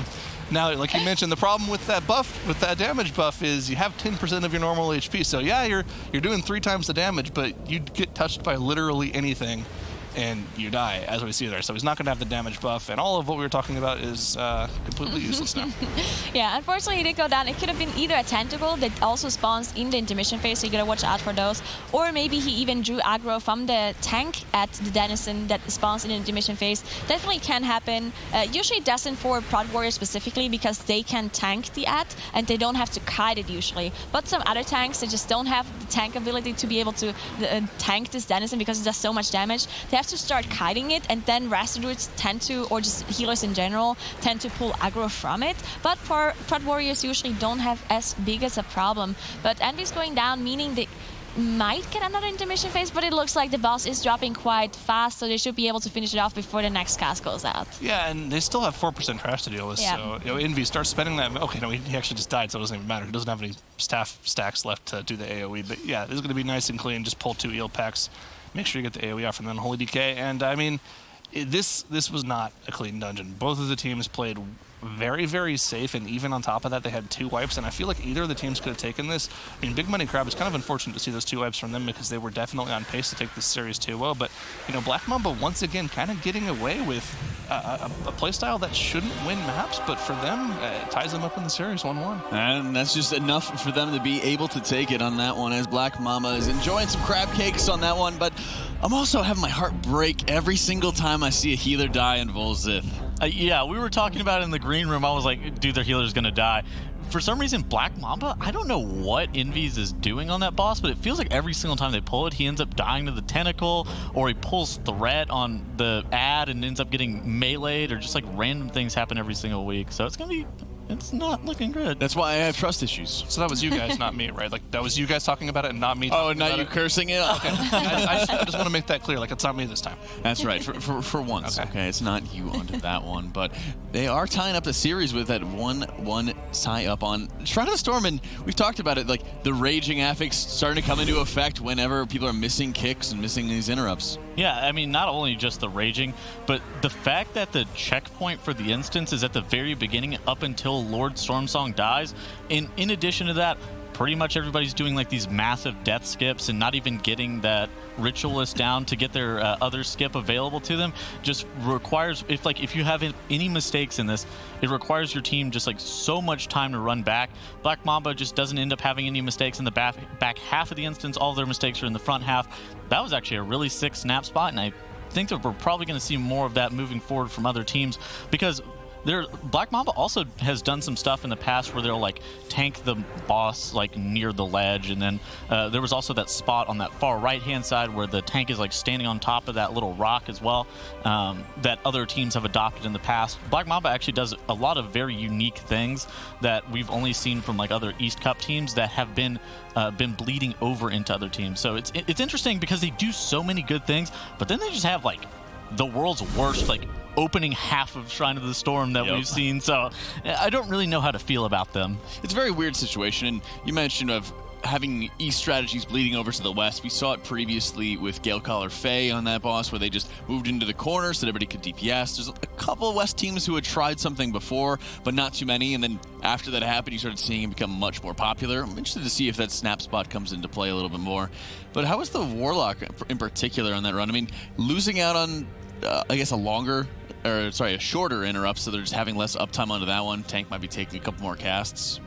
I mean, it didn't make any issue on Gale Collar Faye. You can have it, like we mentioned during the cast, you can have 3 melee take care of all the interrupts, and the Warlock can just be like an intermediary if the melee accidentally, overrode a kick, or they hit the kick at the same time. I just don't think Warlock is that impressive in general, especially in this dungeon. And this is a dungeon where it should be good. There's a lot of 2-target cleave, a lot of havoc situations for destruction, but like, I just don't think it's that great in general for MDI style keys right now. Just the differences between like pushing keys versus being able to have those speed runs, what they're going to bring to the table. So we're taking a quick break before we go into that Game 3, though. Big Money Crab and Black Mamba. Game 3 coming up on the other side of the break. We're back with the Mythic Dungeon International as the series is tied 1-1 between Black Mamba and Big Money Crab. The next dungeon that we have coming up is going to be the Siege of Borealis. And as we've had two pretty heavy dungeons on execution, going into Borealis, that's going to be quite a tall task for some of these teams. Hello, everyone. I'm Jack, and joining me at the desk, we've got Zyronic, Nagura, and Tettles. And Tettles, after that last game, I worry quite a bit for the Siege of Borealis run. Yeah, just because Siege does have so much coordination required with how you end up dealing with the spotters. Obviously, it's not like a raging or a bolstering, so the spotters aren't like the only key to success here, especially with, I think Big Money Crab had like a 37-minute run of Siege of Borealis, where Black Mamba had like a 27-minute. So with like a huge 10-minute disparity between the two teams, it could definitely be rough. Where's your money going? Big money. Big money. Oh, yeah. Of course. Where else would he go? That's cool. Wait. I know where Nagura's vote is. Let me know what you guys think right now. Game number 3 to see who is moving on into the upper semis and who gets dropped down and boiled up in some water. Well, I know where Jack's vote is. Okay, so we actually see a Holy Paladin again from Big Money Crab here. So this is actually one of the dungeons where you can easily play a class. It can't be a Shadow Melt class, not a Night Elf, because you can play Horde, right? And then it doesn't matter if you can play a Night Elf or not. So being the Holy Paladin here is not going to cause them any big problems, while both of the teams actually choosing to play Horde over Alliance, just because Siege is the only dungeon that actually is different depending on what faction you play. Most of the teams choosing to play Horde just because the dungeon seems easier or faster probably for this MDI environment if you're a Horde side. And we're seeing more of the same from Big Money Crab, but like this is almost exactly the same thing they did in Shrine of the Storm, where instead of doing the MDI skips that we see from most competitive teams, they're opting to go for a much safer strategy of just pulling every single trash pack on the dungeon. The reason it's safer, of course, is because with a Holy Paladin, it doesn't have the same ability that a Druid has whenever you have a full team wipe, which we have seen for both of these teams in both dungeons so far. So it's only fair to assume that it could happen again. Your Druid can just run back in stealth form the entire time, whereas your Holy Paladin doesn't have that available. So to see them go for safer pulls and pull everything like this one at a time makes a lot of sense. On the side of Black Mamba, however, they're just going for the typical strategy where they pull both packs in the room, and they've done it very clean right now. No deaths on the board. We've seen a lot of teams wipe to this first trash pull on Siege of Borealis, especially with the fortified affix. And these affixes are dangerous in general, grievous and explosive at the same time. There's just a lot to look out for, especially whenever they do these spotted artillery pulls with the spotters later on. I mean, they're gonna have to still deal with explosive while the artillery deals with everything. So there's a lot going on here that they'll have to deal with, and any residual group damage, the healer's gonna have to keep an eye on everyone for those grievous debuffs. Yeah, and very interesting to see that they actually chose to not use the Bloodlust for this very first pull, even though, as Sarah mentioned, it's a very difficult pull to deal with, and we've seen teams wipe to that specifically because of the emissaries being present in this very pull. But Black Mamba choosing to save their Bloodlust for the boss, very interesting. Oh, their Nika actually going down. Unfortunately, they have a Battle Rest available, so they should be able to get him back up. But the very unfortunate getting hit by this AoE ability, just not walking out of it. And Moon also proccing cheat death on that side, so they want to be careful here at this point, just because it's a grievous environment and the Rasta Druid is the only ranged player, so the only one who can be targeted by the Iron Gaze, by the Fixate ability from the boss. So the healer not having that much time to be able to heal up the damage dealers, and you also see the Marksman just casting the Molten Slag here. Some other teams choose to see the Marksman and not being able to, so they don't have to deal with the AoE that is coming out, but there's a lot of travel here for the first boss.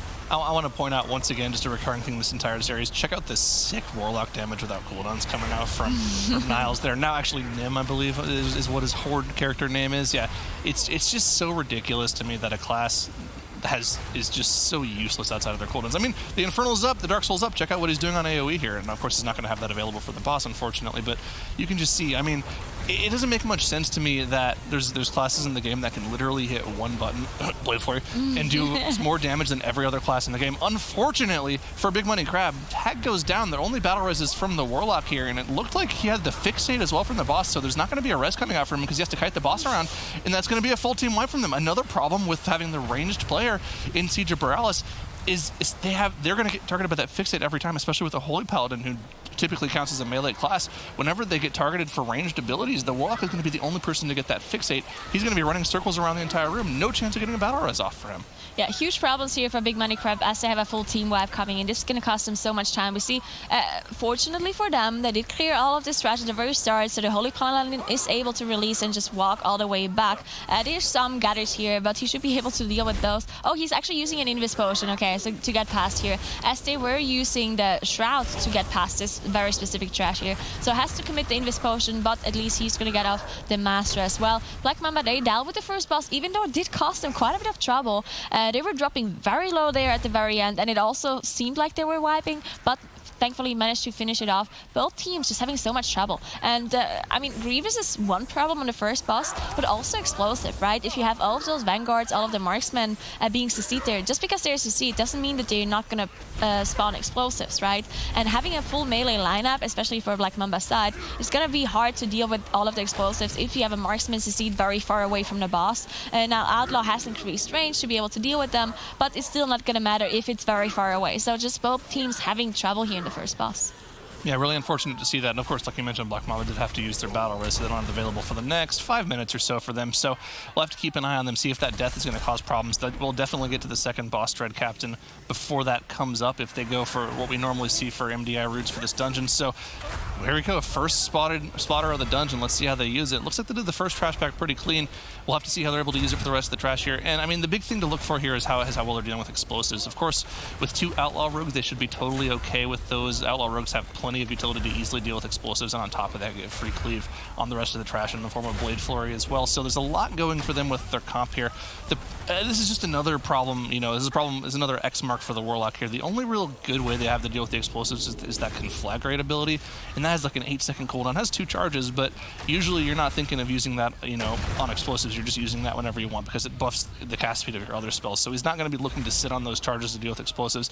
So for the side of Big Money Crab, I'm going to guess that almost all of their explosive utility is going to fall on Jet here. He's going to be the only Outlaw Rogue in the group that will be targeting explosives, and he might get help from either the Holy Paladin or the Warrior if he needs it, if they're doing a bit massive pull, but we have to keep an eye for them, see if explosives are going to be an issue for them.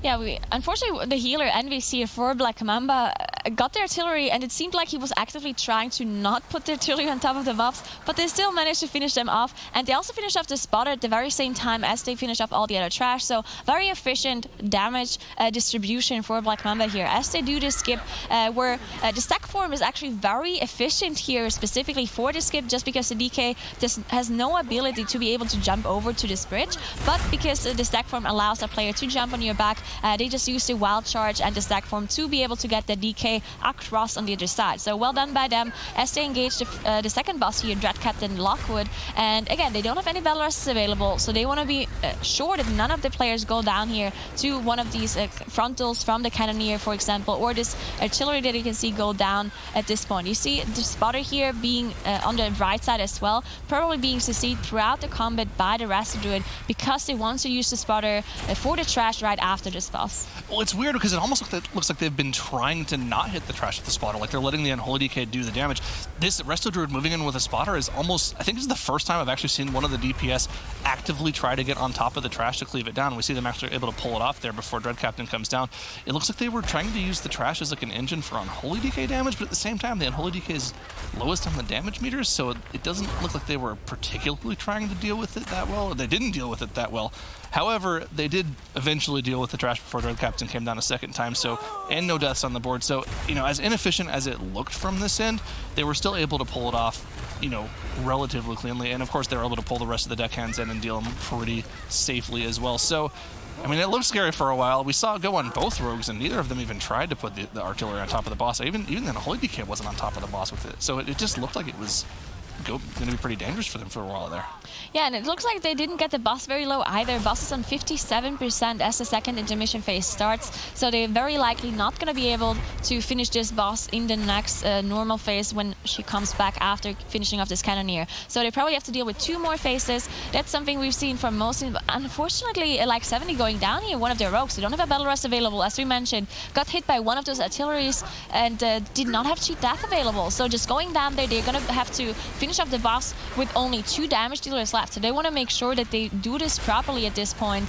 Also, healer mana might just be a problem at the end. Now, this boss usually not something that does a lot of AoE damage or tank damage for that matter, so it should be fine on the mana side, but it's still going to take them quite a while with 1 less damage dealer. The rest is going to be back up in 30 seconds to 1 minute. So if they want to get the rest at the very end just for speed, they can use it, but they probably want to save it just because later on when they do those huge spotter pulls, there's so many things that can go wrong, and they should probably just save the rest for that specific moment later. Yep, I mean, like we literally mentioned this after the boss. They're not going to have the battle res up for 5 minutes. Let's see how that comes back later. No battle res for this boss. They have to 2 DPS it down. They're probably going to have to do it. I mean, they should be able to get the 20% of the boss down with the DPS down. That seems like it'd be a bit of a stretch, especially on Fortified to not get it. But they're probably going to need a little bit of extra healing from Envy's there as well, who is of course still Envy's. Is just on his Horde character, so it's named a little differently. But yeah, it's just kind of. These small mistakes coming back costing you it's probably costing them about 45 seconds of time, because they'll have to do the rest. They have to do 60% of the boss without a DPS. You just have to make sure you're making smart decisions.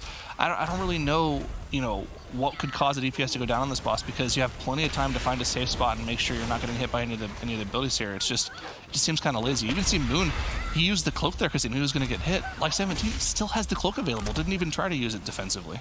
Yeah, definitely some problems here for Black Mamba on their side, and also just not having the cheat death available, just already making a mistake beforehand to be able to proc a cheat death in the first place. Just problems left and right. Now, Big Money Crab on the other hand, of course they just go way slower through this dungeon, and this whole team wipe that they had on the first boss just costing him so much time. So they're still behind, even with Black Mamba making those mistakes that cost him quite a bit.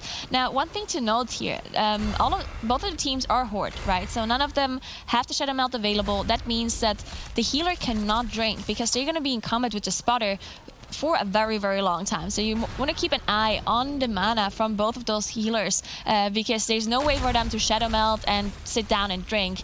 He does have Innervate available, but it is an 3-minute cooldown, of course, so definitely you just want to make sure that you save as much mana as possible. Yep, and of course you can see the roots coming out, so they made sure they have the spotter only in range of the group that they want to be on. So while the rogue goes to deal with the interrupt or emissary, they won't get targeted by that artillery, which could be a problem. It drops the rogue out of stealth, so they won't be able to sap it, they won't be able to keep it out of combat. So definitely something you like to see, just smart positioning of the mob there from them, making sure they have it rooted just around the corner. But yeah, I mean, this is all going to come down to, as we keep mentioning throughout literally all the week's spotter things. How well you deal with the spotter, how well you group up mobs for the sided artillery cast, make sure that, some weeks you have to deal with Sanguine, some weeks you have to deal with Explosive. This week, they're just going to have to make sure that they deal with Explosive while the artillery deals with everything else. Of course, you still do have to DPS some of the mobs down. You can see them dealing with this Demolisher here. They'll have to deal with the Commanders later on as well. They'll actually have to single target those down. But as long as, for the most part, you're using the spotter properly, this section of the dungeon is very easy. Yeah, but it really, there's some explosives that go through here for Black Mamba's side, and you can see, even if they don't kill you, the explosives going off, but it applies Grievous to the whole group. It means that Envis has to heal up the whole group again, and I said that there's no way for Envis to get out of combat to drink back up. So all of the damage that they're taking right now requires Envy to just put so much mana into healing them back up, and this might actually cause some trouble later on. As you can see, his mana is very low. He does have Innervate available, so you can use it to just help him get some mana back. But even after they finish this pull, there's no way for him to drink, so they really want to be careful at this point onwards, and maybe they even have to finish off the spotter for the healer to get some mana back. You even saw the full Tranquility coming out from him, and it still didn't get it off. Still didn't get it off himself and the rogues. The rogues just now getting Grievous healed off him. He's had a 4-stack on himself for, I want to say, a solid minute here, just not able to heal it off just because of how tapped he is. This is just really unfortunate to see, and the problem is, on top of this, he's not going to be gaining any stacks. Now, of course, the staff is already procced, but oh, he's dying on purpose. He's dying on purpose. He's gonna go ahead and drink back to full here. This is a situation where his tank can kite out. I was gonna mention it before. The only really way you can get your mana back is to die. So yeah, you see him dying there just so we can get a full mana bar, and they'll be recharged and ready to go for a couple other pulls afterwards. So that's actually perfect management from there. Just plan to death to make sure that he can keep the spotter up for the group, and right back with the group, no problem. Tank just has to kite around a Demolisher for a little while, and right back to it with the spotted artilleries. Yeah, I wonder why he didn't want to commit his Innovate here for this pull specifically. As you mentioned, he was completely tapped, so just holding on to his Innovate, maybe there's something that he wants to use it on later on, maybe another double spotter pull that we will see later. Anyway, he was holding on to it and just died instead, which will work as well. And now you can see this, they slowly just go through this area. Now, one thing to note about the artillery from the spotter is that it doesn't damage all of the mobs. These demolishers, for example, they are immune to the artillery damage from the spotter, and we also see the commanders later that are immune. So you want to make sure that you just put all of your single target damage on top of the demolisher, because the rest of the mobs are going to die to those artillery shots. But unfortunately, they have a huge, I think, explosives that went through here, and just other AoE damage, just finishing off so many group members, and like 70 going down too. Just 5 people, all of them going down, and just having the mobs reset here. Well, he'll be able to get a full mana bar again here now. Yeah. I mean, that's unfortunate to see. I think the biggest problem is they're going to have to go back and pull that spotter all the way again, which is going to take a lot of time. I mean, they might just opt to just skip to the next spotter and maybe backtrack with that one instead. But the problem there is you then have to use the Void Emissary. So you just really unfortunate to see them have a full team wipe there. Maybe they'll just pull trash without the spotter here, which, you know, is not fast at all, but I think they're, well, are they ahead? They have the same trash percentage right now, and this is actually a lot closer than I thought it was going to be so far.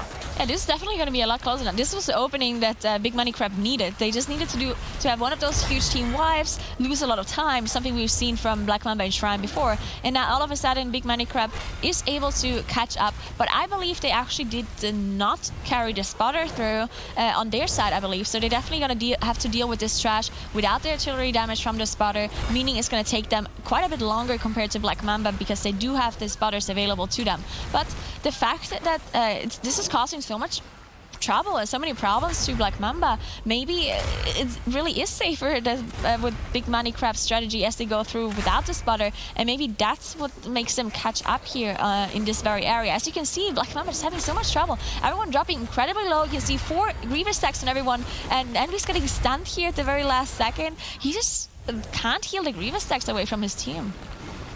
Maybe this is where the Holy Paladin comes into play. I mean, once again, not a healer expert here, and not even a healer. What's like a middling expert? What would like? Well, I don't know what the word. I don't even know anything about healers. I don't know anything about them. I'm a Warlock. I heal myself, so I don't really know exactly where the group dynamic comes in. Maybe Holy Paladin is just better with dealing with this. Maybe once again, Jack can provide us a little bit more insight on this. Maybe they're better with Grievous than Restro is. Unfortunately, we were going to say it's looking good for Big Money Crab. They popped Bloodlust on this pull, but they're doing a massive pull. Unfortunately, tank, healer, and a DPS goes down, and this is just going to be a full wipe for them. Jet can't live too much longer. His riposte is down, his cloak is down, he's got nothing available. Full team wipe for Big Money Crab. They had an opening. If they pulled that pull off, they probably could have had this dungeon in the bag, but unfortunately not going to see that from them. As well as that, they also look like they use this gateway that skips past this burning wreckage here. You can skip past that with the gateway, but you can see on the target player frames at the top there, they're all on cooldown. They can't use the gateway for another 30 to 45 seconds, it looks like, so they're going to have to use their shroud to skip past here. Fortunately, that's available for them, but I don't think they can go for this big pull again with all their cooldowns down. Oh, that was so heartbreaking, because what they were trying to do is they were trying to do this huge pull on top of the void-touched emissary that is standing here right in front of this staircase. Now, we've seen other teams in the past just skip past this void-touched emissary and use this double spotter strategy, and then just stay in combat with it later on and just never deal with it. But Big Money Crab, just having this slower strat, wanting to deal with all of the trash, they saved this Bloodlust for this very specific pull, trying to finish off the void-touched emissary and the trash on top, but they didn't get enough damage off to be able to finish it before a cast, and then this cast went off from the void touch and just wiped their whole team. Very unfortunate. They were just missing a little bit of damage on this emissary. Black Mamba, on the other hand, still struggling through this trash kind of a bit. As you can see, the healer again being very low on mana, Envy's unfortunately just struggling very much to be able to deal with the Grievous, and Big Money Crab also having problems as their healer goes down. Fortunately enough, no, actually they did not finish the trash off, so it's going to be a hard time for Paladin to come back here unless he has got an invisible potion or the gateway from the Warlock that, yeah, he's actually casting the gateway there. Yeah, can you gateway the other? I've never tried to gateway the opposite way. It looks like he's trying to cast it, but it's not like he can't find a position to do it in. I've never tried to do it the opposite way. Now, if he wanted to be super meta, he could walk into another trash pack to kill himself, so he could go back around and drop a gateway for the other 2 people. It looks like they're just going to run by, and what are they going to do? They're going to invis pot, it looks like. Invis pot maybe, yeah. Yeah, the Paladin's going to have to invis pot to get by here. So, yeah, not quite that meta. Nim's not looking to take one for the team, unfortunately. No extra 5 seconds on the board from him. But, I mean, they were able to deal with the trash pack. Unfortunately, they pulled the Demolisher. It looked like they were trying to skip it. You could see them pulling the trash pack back into that back corner near the burning wreckage, but they just unfortunately proxy pulled it. And this is just costing them a lot of time. We saw them kind of coming back in the dungeon. They had this, they had one less death than Black Mamba. They had one extra percentage after they dealt with Thread Captain Lockwood. And if they were able to deal with this section of the dungeon a little bit more cleaner, we could be talking about them coming back. Now, of course, there's still a lot of room to make mistakes here. A lot of this trash in Hadali, as we've coined it in the past couple of weeks, there's a lot of dangerous things to deal with. And if you're not perfect with your spotter usage, you can see a lot of teams having wipes. We've had teams like Method and A and Abracadabra chain feed to this section of the dungeon before, so it's not too tall of an order to say that Black Mamba could have some issues here. Yeah, Black Mamba definitely just going a little bit slower here as they were dealing with the snipers in a live key kind of way, as we've seen in the past as well, where you just have the Quadra CC come out on the snipers with the double step, the double blind by the rogues, and then you just finish off the snipers with the artillery, never breaking the CC, just so the snipers don't cast that shoot spell that does so much damage on your whole group, especially if you have Grievous on top of it. So just dealing with it in a safer way. They just want to make sure that you tag the mobs before they go down, because if the artillery finishes off a mob and you didn't get in combat with the mobs at all, you didn't tag them, then you're not going to get the percentage. So you want to make sure that you do that at the very end before they go down. As they do, again, like a little bit of a smaller pull here inside the courtyard, with dealing with one of those emissaries as well. And again, these commanders here, they're immune to the artillery, so you just want to make sure that you put all of your single target damage into the commanders, because your spotter is not going to help you out there. And when you talk about efficiency and timing, one of the biggest problems we see is whenever teams are spending their time single targeting one particular mob down, like you see Black Mamba here. This is just not efficient in terms of speed in the dungeon whatsoever. Usually what we'll see teams do is they'll pull the entire room of Hadal at the same exact time. They'll cleave everything down with a spotter or double spotter if they choose to go for that strategy. And then after that's done, they'll have 2 commanders and 2 emissary of the tides to deal with. So they're cleaving 4 mobs down, and that's definitely the safe play. So it just kind of sucks to see them having to single target one mob down in this, somewhat inefficient strategy. Unfortunately, on the side of Big Money Crab, while they're dealing with the sniper pull that we were talking about, Black Mamba going super safe using the CC strategy, Big Money Crab has had 3 deaths to this. They used one of their battle reses on the healer here, but then Froggy and Nim also went down, so they're going to have to make sure they're dealing with this, using this artillery perfectly to deal with the snipers off. Unfortunately for them, the snipers are dead, but they're killing the spotter. So they're not going to have that available to deal with Hadal's trash, which is very weird. And on top of that, it looks like they're way over trash percentage. Yeah, I wonder why they don't, because, okay, so I understand why they want to finish off the spotter, because they want to get the masters off, but as you mentioned, they have the gateway, right? So in theory, they could just have the Warlock and the Warrior release, use the gateway to skip the trash again, and then come back to the group and keep the spotter in combat just to be able to deal with this trash. But it really just seems like they want to play it completely safe, just to be able to get the Paladin out of combat, be able to drink whenever he wants, and just deal with this trash without the spotter, which is definitely going to make it last a lot longer. It's going to take a lot longer, rather, and they're also going to go over percentage, as you mentioned. So they really seem to not be as practiced as Black Mamba is in this dungeon, not really having planned a proper route out, unfortunately, as Black Mamba is dealing with the last couple of trash packs they have to deal with from the Black Fathom room before you can engage the boss. There's no way of not dealing with this trash in this room, because once you engage the boss, the whole room of the trash will aggro you.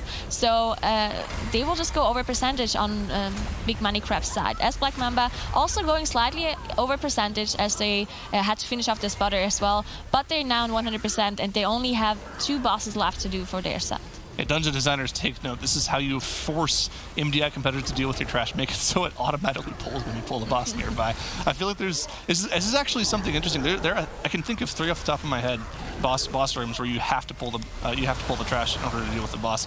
You've got Machimba in King's Rest. You've got Hadal, of course, and you've also got what's the snake boss called in Sethrolis? I can't remember the name of it off the top of my head. Just call him Snake Boss. Snake Boss in Sethrolis. Second boss. You have to pull that entire room before the boss even spawns. So, yeah, interesting to see that. But Black Mamba, once again, they had this dungeon in the palm of their hand. They threw it away a little bit in the middle with this really unfortunate deaths on trash.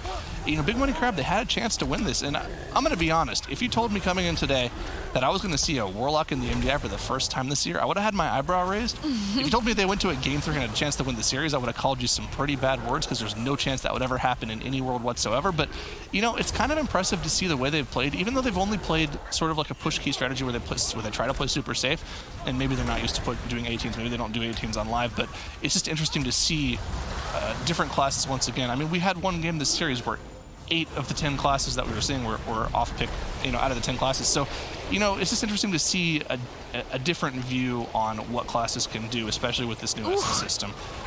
He got swept away by that wave, unfortunately, on Black Mamba's side, as one goes down to that wave. But the battle rest coming out from Envis here, so they are able to just continue. Sorry, by the DK, actually, not by the rest to do it. But Dark Fathom is on 26% at this point, so they should be able to finish it off. They're saving their Bloodlust, actually, for the last boss, for the Tentacles, for one of the platforms, which is something we don't actually see from the Western region anymore. Lots of the teams are actually committing their Bloodlust to a Dark Fathom and pulling some trash on top that are immune to the artillery, like the commanders that, you know, are just immune and can't be dealt with, and then they just cleave them on top of it.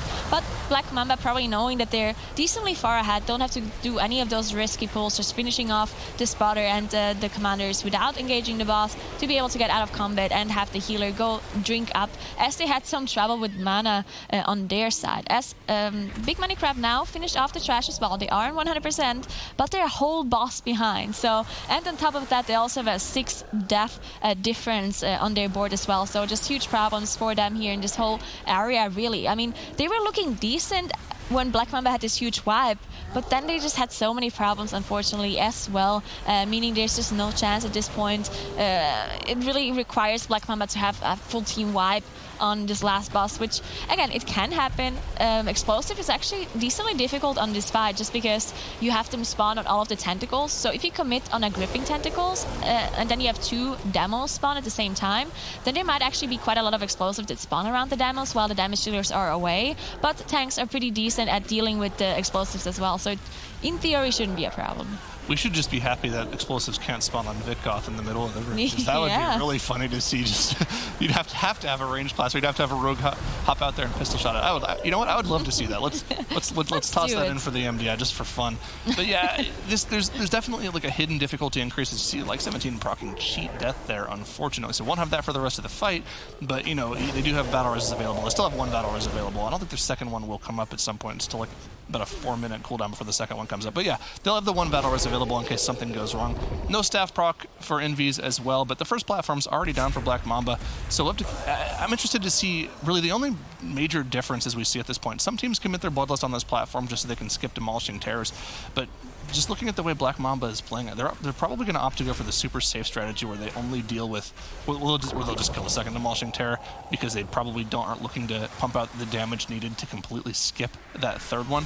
Of course, the main way these platforms work is once you do damage to the Gripping Terror, the timer starts for the boss spawning Demolishing Terrors, and you have to swap to the Demolishing Terrors, otherwise they'll wipe your group by slamming the platform. So there's definitely a DPS check here on each platform. Once you've engaged the Gripping Terror, your tank will have to go off and tank the Demolishing, which you see him going to do now, and they optimally will kill that Gripping Terror before the third one spawns, because if the third one spawns, they'll have to deal with more explosives, they'll have to deal with it slamming the platform, and none of that's good. Yeah, you definitely do have some damage checks to deal with on this boss.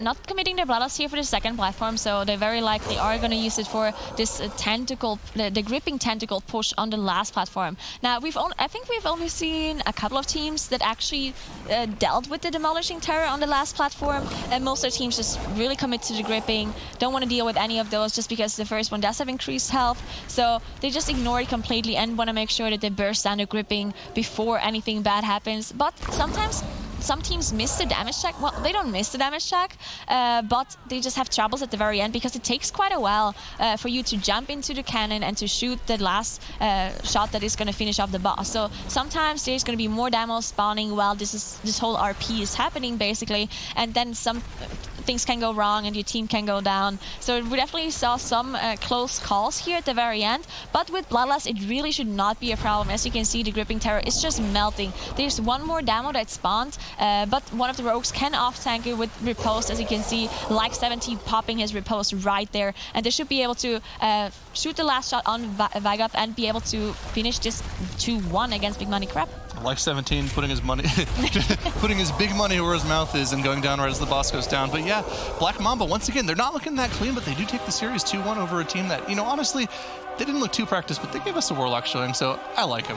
Oh, of course you would on that one. Of course you would. I mean, I can't imagine Big Money being too happy. They're probably pretty steamed onto that one. I feel like they might have been getting robbed a little bit. I can go all day on this one. Tattles, let's start talking about a little bit about the game, because Black Mamba has consistently been kind of on this point where they're starting to like steal victories from their opponents, not so much because of their amazing innovative play. They just got a little bit better than their opponent. Yeah, they definitely slithered their way through that. There we go. Anyways, but yeah, so yeah, it feels like they're just like falling upwards. They're just like stealing wins from their opponent off the back of Big Money Crab having these huge wipes whenever they needed to not, where Black Mamba basically just won the match off being able to pull off this first pull of the instance. Big Money Crab tried to do something similar. There was a few times where it looked like the match was really neck and neck, and then just Big Money Crab will just end up like squandering their chances of winning. Black Mamba, though, didn't look promising in their own right, but both of these teams did bring a lot of interesting things to the table. Like we saw the Holy Paladin play. It looked like both of these teams were willing to try to innovate like new strategies with the Warlock or with just like Arms Warrior or anything else. So it's interesting to see, and it's kind of cool that these teams are thinking about ways in which like best would be able to like get through the dungeon, as opposed to just taking the easy meta approach where you're just like, oh yeah, well X team did it like this, so we're just like gonna carbon copy them and just do it straight up worse. Overall, Black Mamba ends up taking the series 2-1, but it could have honestly gone either way, I feel like. Yeah, I think it's always kind of a game of who is going to be almost beating themselves onto that point with some of those wipes coming in. But with Black Mamba having that victory, we are going to see our Big Money Crab dropping down into the lower bracket, which is also going to start bringing us to our next series as well. We haven't seen Kings of Ruin, just yet, but they're facing off against Buff War Nerf Rogue onto this. So it'd be interesting to start seeing how Buff War Nerf Rogue Heroes Ironic is going to face up against some of these lower seeded teams. It's interesting. For the past two cups, ever since Team D has been unable to play, unfortunately, because I believe one of their members had to get surgery, so wasn't able to play. But ever since Team D's been out of the cups, Buff War Nerf Rogue has just been looking like the far and away, favorite to win the entire tournament. And whenever I talk to Supreme about it, he's like, "Oh man, we're just playing so bad. We're all so nervous." And it's kind of weird. It's kind of foreboding, because from the outside looking in, everyone looks like, "Oh wow, Buff War Nerf Rogue, they look so good. There's no way they could possibly lose this tournament." But internally they're kind of scared, which is weird. Well, it comes down to the pulls being just like so much on a knife's edge with all of these pulls. Some of the strategies involved are just insane with how large the pulls end up going, and like stuff with double on Holy Death Knight, it really puts your tank on a timer. It's just very dangerous to pull off, and if you do pull it off, it's really nice and it's miraculous and it's great and it's all of these things. But if it fails, then it's just like, should they have gone that big? Maybe they should be looking to pull a little bit smaller, especially with like an assured victory. So you always kind of have that doubt in your mind of maybe this is the wrong decision. Yeah, but when the other teams are going 10 to 15 minutes slower than you, should you really care? I mean, come on. I mean, okay. I feel like we're trying to be nice to the teams, but like, I don't really think they're trying to innovate right here. Like saying they're innovating with the Warlock pick, I think that's just a safe play. I think they're just playing what they know how to play. Like, I don't want to be mean to the teams, but that's not like, it's just not a good MDI comp, right? Sure. So we're able to start seeing some of the clear differences of bringing a meta comp versus trying some different things out that you're not as well practiced on and didn't have as good of execution. Well, this is going to be the #1 seed from the Eastern region. I would hope that they go for faster strategies. I want to see some more of the team that we're going to see at BlizzCon, not a team that's competing against some of the worst teams in the Eastern region. Sure, and that's going to be their opportunity to start looking at some of these dungeons, because while we're always looking at how they're adapting when they have a couple of days to be able to practice for 18s in particular, We also almost have all of the affix combinations done for these dungeons, because the last 2 weeks for each region was on 18 level, and we were able to start seeing, all right, how are people doing Freehold with bolstering, or how are we doing Toll de Gore with necrotic, like how are people setting up these pulls? So it gives them an opportunity not only to practice those dungeons for themselves and for their own competitive nature, but also start getting some things set up for BlizzCon as they start saying, okay, let's make sure we have a very wide variety. We can go back, we can start watching the VODs. Even if we didn't play it, we can start looking at what other people are strategizing for, and I think in many ways it kind of gives you a really good roadmap for BlizzCon, Agura. I think, yeah, so I agree, but one thing I want to note about Buff Winner Rogue and Team D as well, because Team D hasn't been there in the last 2 cups, it's just in the Eastern region in general, I feel like they're in those teams that are actually really good, they're not being pushed enough to make those like insane strategies and be as fast as they possibly could, just because, as Syra mentioned, they just have such an easy road. They don't have to commit maybe as much time into practice as maybe like Method NA or Abracadabra has to if they want to beat Method EU's time. We constantly hear JB, for example, saying, oh, we have to practice so much because Method EU has those insane times and we want to beat them or match the time. And therefore, they're putting more practice in and they're pushing themselves more to be better. And that's something that we maybe miss in the Eastern region here for Buff Warrior, Nerf Rogue, and Team D. So I really hope that for BlizzCon specifically, they're actually putting in the work and actually get as good as the Western teams are.